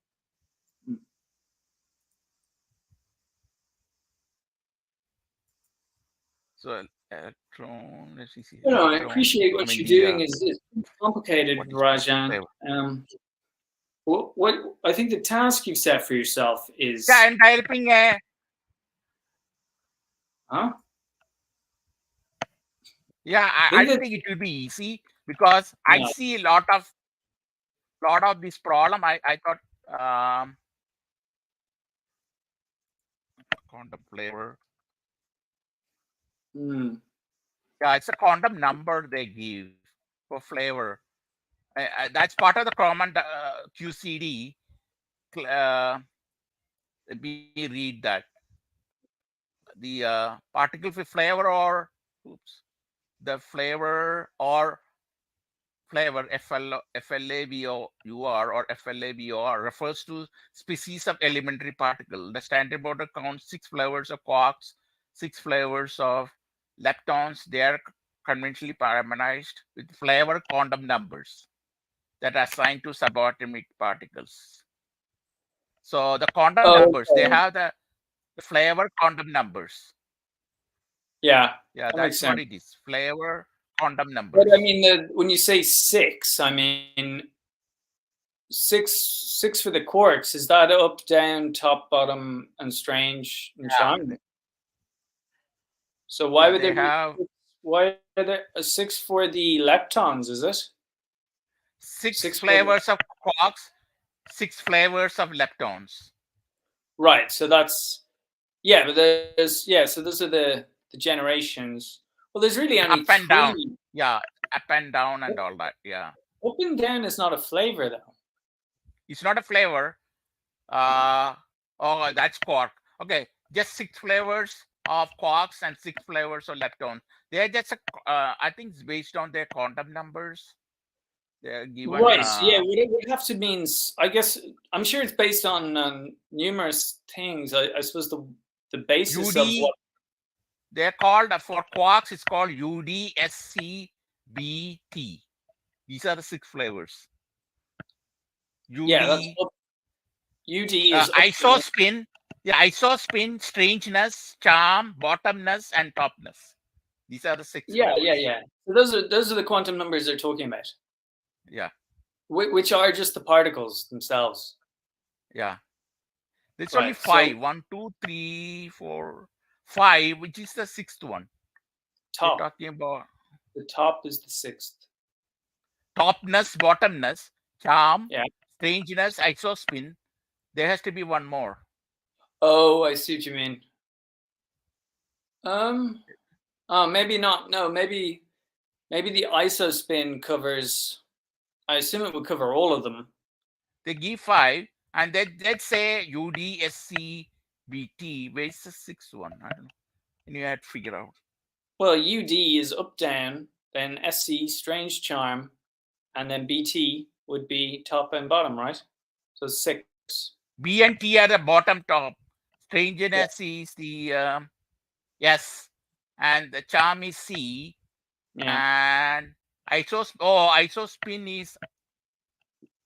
Oh, hang on. What is isospin? It's related to the weak charge or something? Or am I thinking of? Isospin is isospin is a quantum number related to up and down quark. Oh, so isospin can be U or D. I think that's the reason. So quantum related to up and down quark content of the particle. Isospin symmetry is a subset of the flavor symmetry interactions of baryons and mesons. Right. So they are connected. That's why. So isospin has both up and down. So U and D, U or D can be U or D. Right. Well, that makes sense. Yeah. Okay. Yeah. So, all right. So you'll sort of, how do you say, tackle the families from that perspective. Yeah. Or the flavors. I mean, will be the flavors, the quantum number, based on the quantum number. Okay. Yeah, that makes sense. Okay. That's a very. Then gauge. I call gauge as the mass. Like the gauge is different for electron, muon, and tau. The gauges are different because their masses are different. Right. Yeah. Then then S8 as coupling. That's something I had to figure out. But coupling, how they couple to each other? Not everything will couple to each other, right? Some of them they don't couple together. Gluon is a good thing that it can couple with the strong things, a lot of things. But there's a Alexia's coupling constants. I have to look into that. Quarks, obviously. Yeah. Like UD and T or something, they couple together, but the other things don't. All the flavors don't couple, I think, together. Something like that. I'm not sure about that now. I mean, maybe. I have to find out. Right, if we have, like, let's say this is a photon, and then we have another photon, which is like the anti version of the. Oh no, let's say this is an electron. And then we have another electron, which is the anti, like the positron. And then we run them together so they collide, and then so they spin when they spin, and then they produce all these other particles that float around, and then they, after a while, they come back, and then they collide again. They spin off in 4 dimensions, and then do they need something? they can collide with each other like a pure vacuum. Can electron and positron collide each other and just create some energy? Can they do that? Well, Or you it need isn't. a something, you need an agent to create to produce that effect. Well, this is the yeah. Actually, that's a good question. That I was like kind of going to go into in terms of what are they called? You know, those Feynman diagrams. Uh, So, for instance, in Feynman diagrams, you can have two, an electron and a positron, and they come together, and then they light. annihilate, and they turn into a photon, and then that photon No, breaks no, no. apart. You need a photon mediator. You need a Oh, mediator. seriously? Well, that's the other way of looking at it, isn't it? That the how does it work in terms of depends which way the time is flowing. If the time is flowing Yeah, this yeah, way or exactly. flowing this way, so it could be that there's two. There's a positron and an electron, or is it two electrons? And they come up, and then the mediator goes between them, and then that forces them away. But it depends on which way you're reading them. You can read it So either if way. they just annihilate without the photon, so then they produce some radiation probably. They may not be photons. No, but no, exactly, yeah, but let's say that the two electrons come together and then they create a Electron photon. and positrons. Yeah. Yes, the electron and positron they come together, they annihilate, create a photon, and then that photon decays But back do they into. produce normal photons when they annihilate? That's the question. Well, I don't think you I know, don't that's think just they like produce. well, I think that's just one way they could annihilate and the energy could go into that. But isn't there like in the Feynman diagrams, there's all the different levels. So there's the different ranks. I think you have a rank 1 or rank 2. I might have the nomenclature here incorrect, but you get the idea. So you can have loop diagrams, um, Feynman diagrams, where you could have a photon, but then out of the photon a gluon emerges and reconnects back to the photon, and or you could Yeah, that's true. because They evaporate. They evaporate and come back or something like that. something well like the point is that you're just describing the most probable decay route, Yeah, but exactly. technically like it goes Yeah. instead of going from here to here, it's gone up and around, and it's taken every possible route to get to the other point where it goes back, and then presumably they also take every possible route as well. So I mean that's one thing that Permutation. Yeah, that's true. have you studied or attempted to do any of the maths behind Feynman No, equation? not all of them. See, Any I'm of it? doing, I'm doing from the Helmholtz thing. I did Yeah. all the math, the equations, the it's called the spinners. The spinners are important because spinners tell you the field, right? Yeah. From the shown in here. Well, But say, correct me if I'm wrong here, but I don't think Feynman was. No, I suppose he was, but you know the way we're talking. What are we talking about now? We're not talking QCD. This is QED, isn't it? It's quantum yeah, electrodynamics, yeah, yeah, yeah. right?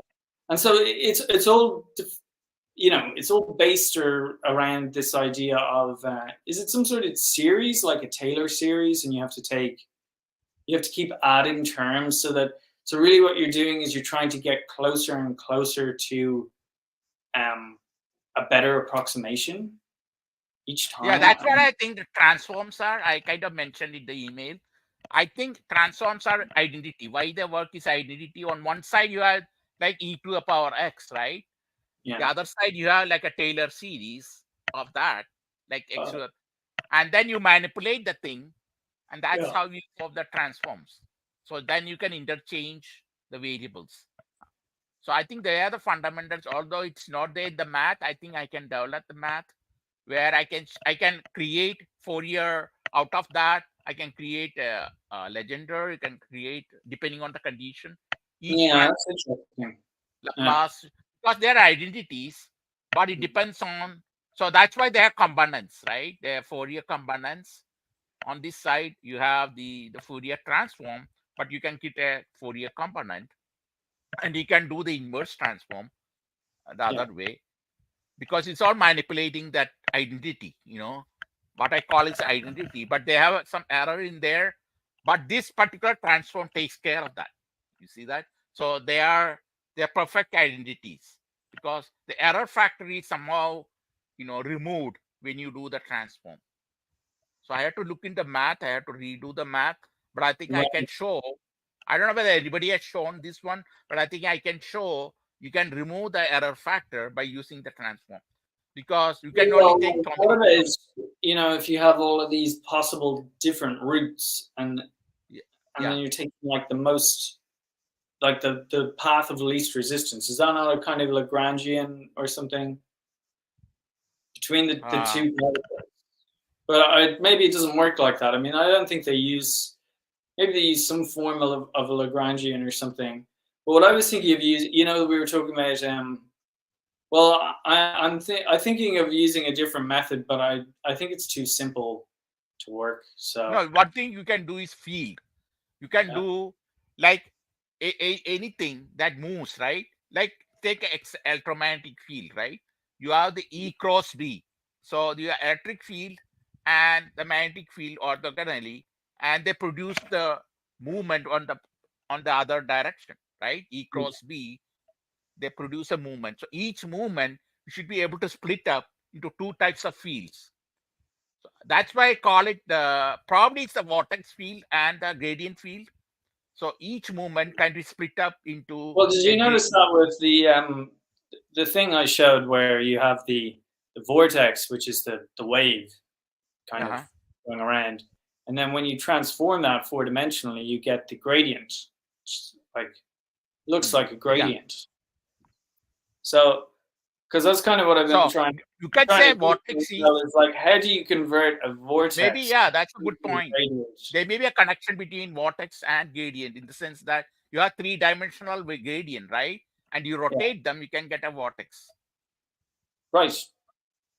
Well, yeah, but I'm taking a vortex, rotating it four dimensionally to get a type of gradient. That will be much more complex. Well, that's what I just showed you, and Yeah. remember, like I But just they have showed to it. cancel each other. They have to, some components have to cancel each other to produce the No. gradient. You just have the well, like it's a wave that's going around and around. Now, So what is vortex? it's more What is like a vortex? curl. It's more like a curl circle, and you rotate it in the fourth dimension, perspective projection, and you get something which looks like a gradient field. But in actuality, if It you may not zoom be in on gradient. that, what? I don't think it will be gradient. One of the things, you can vortex I'm as saying three I'm vectors, right? saying it looks visually on the screen like a Yeah, it may particle. not be, but it may have. No, but it isn't. Yeah, because if you zoom in, you see that it has this weird It has structure extra there. dimensions in there. It's kind of. I think it will have a hidden extra Structure. dimension, hidden Yeah. structure inside. Well, I mean, you can look at it in 3D and you see that there is a structure in there. Try to amplify that, you will That, see structure. that structure is four-dimensional. Like the rest of it, if you will, the actual shape It may exists not in. be linear. It may not be linear. It doesn't appear to be. I think it kind of looks more like a string. It's more like some Yeah. sort of some sort of string that's been wrapped around, and you know. But in the fourth dimension, if you were to move into it, you would just see the vortex again. That's all it is. No, one of the things you can say is that you got a higher dimension, like you have a line, right? You got a higher dimension, it will appear like a point. When you come back to the lower dimension, because same thing represented, it shrinks its length, right? Higher dimension. So higher dimension, the four dimension is a point. I think when you come to three dimension, it becomes almost like a line. And if you come to two dimension, it becomes like a plane. And if we come to one dimension, it becomes almost like a cube. But so it's How kind is of that inverse. possible? Because It's we kind only of have one. inverting. it's inverting. It's inverting in that I'm not sense. sure if that's correct. It's inverting that direction because if you look No, at the because if you have a four-dimensional cube and you look at it from 3Ds, you just have a cube. Then if you look at that cube from 2D, you just have a square. Well, depending on where that plane is yeah, situated. exactly. If it was situated on the edge, you'd have a triangle. Around a corner, I mean, you'd just have Yeah. a triangle. Or And it's a then perspective. how No would you get a dimension. how would you get a line? I mean, usually you'd take an intersection of two planes, or you could just take a one-dimensional cut. You just have a line with like, it's nothing really. Yeah. The thing is that it depends on the entity versus the reference frame. So I think that's the Oh problem. yeah, So I think that's a we're different talking thing. about Though. reference frame. We're talking about maybe spatial, Yeah. 4D spatial environment as opposed to maybe Einstein's Exactly. thing. No, I The think like reference. at a higher level, maybe because H.G. Wells was the science fiction writer who wrote The Time Machine. He was actually the guy who came up with the idea that time was the fourth dimension and that you could travel in it and get to a Yeah. different place. The time machine. But, The time machine. Yeah. yeah. So and then Einstein, I don't know why Einstein gets the credit for that because I mean maybe he never Vygotsky. read. It's Vygotsky who did that actually. Yeah, but yes, even true as well. But I think they were both kind of He was his professor. I think Vygotsky was Einstein's math professor or something. yeah. And I'd say I'm assuming that. I mean, which came first? Did Minkowski's work come before Einstein's, or? I think so. I think so. Oh, okay. The fourth Well, dimension. Einstein talked about four dimension from the Vygotsky transform, which was there. Vygotsky said, and Sabina talks about a little bit about why Vygotsky came about that. I don't remember all of it, but she does okay, describe it. yeah. Well, they did say like from now on we will no longer talk about space and time being separate things, but only about space time. Yeah, the reason is that Yeah. I think I can understand the reason. Vygotsky, why he did that is because you look at something, right? After a time, that same point just moved somewhere else. How do you describe that? That's why he came up with the four dimension in the Yeah. simplest way. Well, I mean, they So were probably already. moving reference frame. It's like a moving reference frame. How do you describe like XYZ is the frame, but that frame is moving. How do you describe that? Time wise. So that's why he came up with the I mean, fourth dimension. like, yeah. Well, don't get me started on Minkowski. I mean, it seems like, but like you're taking angles between different points in time, so you're referencing. Yeah. You know, The so I mean, difference. I mean, ds square is the difference, right? ds square, yeah. which contains it's the difference between if we look at time 0 and time 1, the ds square is the difference that comes. And how I describe that, because So I could change xyz. It's the I could hypotenuse, change x. but Yeah. it's the meanest version of it.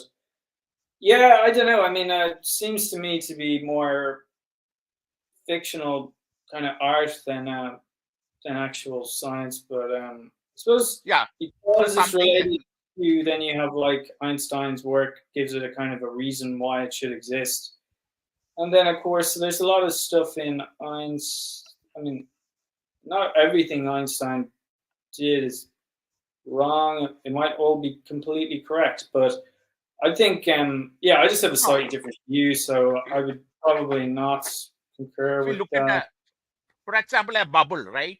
Suppose there's a soap bubble or something at one point and it's expanding, right? Mm. But it can also move another place, right? So how do you Right. describe this one versus the other one? So that's Well, why you need the four dimension. yeah, but they're like you could just have a translation and add that to the time. Yeah. So it adds to that. That Vygotsky says it's really a translation in terms of time. Yeah, I mean that's not a big deal. I mean, I don't know. I don't know. But then you have the block universe. Like I think, yeah, that's it, yeah. It's not a huge issue. I mean, it's I mean, obviously, when you're talking about, a relativistic thing, whereas like you're moving and time is changing and stuff, then and then the simultaneity of events happening at different points and stuff. That's why Yeah, inflation theory, the if inflation all theory. that is correct, then it starts to have legs. You say, well, yeah, then this is useful, I guess. But I'm pretty sure you could do it without. Probably do it without that. Oh I'm not yeah, sure. people are done. No, no, I believe that with MRE, I'm doing that falsification of that. There is a problem. So Well, we yeah, are there we doesn't are seem to looking at be a this problem with continuum. Huh? the discontinuum that you're talking about was apparently if space. I was watching a video on this recently. If space and time and I don't know length even are not absolute, but what Yeah, you do have in relativity is that you have absolute acceleration, yeah, right? Because the acceleration is happening rel- relative to something else in an absolute sense, because all of the other. Or I think that's what they were saying anyway. I don't know if that's correct, but it seems to me that if you've said everything else is relative, then how can you talk about an absolute acceleration, seeing as how acceleration is based on things like time, space, length? Let's say that they're correct and that you have absolute acceleration. So what is it accelerating towards absolutely? And apparently it's something to do with this reference frame idea, which no one really understands. Like even Christian said he has a hard time contemplating it. But apparently, from what I understand based on this video, is that because the speed of light is finite, it means that only like a certain like within your sphere, like the light cone, only a certain distance actually has any bearing on what takes place within that sphere. Because the information can't get there faster than the speed of light, so only that information which got to you at that speed can be included or taken into consideration. And then for some reason, because I suppose if we're talking about an instantaneous event, like some event that happened, just an acceleration that happened very quickly, or even a differential between 2 points in time where an acceleration is happening at a vast, very quick pace, then I think the bubble shrinks because the amount of time for the information to travel gets smaller and smaller. So eventually it will just be like, 1/c or something like that, or you know what I mean? So yeah. like the smallest possible amount you could have. So then that sounds like your discontinuum. Is that correct, or are you looking at it in a completely different? Yeah. So let me first describe about Einstein's thing. I was thinking about that. How did he get that? I think it's a more mathematical thing. He was working with the transforms. So I work with the legendary transform. I find that something has to be something. What is transform? For example, it's a rotational invariance, for example. So something has to be constant, right? Something had to be constant for us to transform so that we preserve the whatever the direction is, the rotation. So everything else can be variable. So he finally found that, and I tried to play around the legendary. You can prove the other things, other transforms, and you can get a lie pattern, the what you call the lie pattern, the crystal pattern of lie group, Oh, the Lie group. the lie group. So uh, so I kind of manipulated that, and I said that why Einstein should take the I think I wrote it somewhere, but I had to go back and then prove that why Einstein has to take the c as a constant, the velocity as a constant, because when you transform it, right, when you transform canonical transforms, things like that, when you transform to one set of reference frame to the other set of reference frame.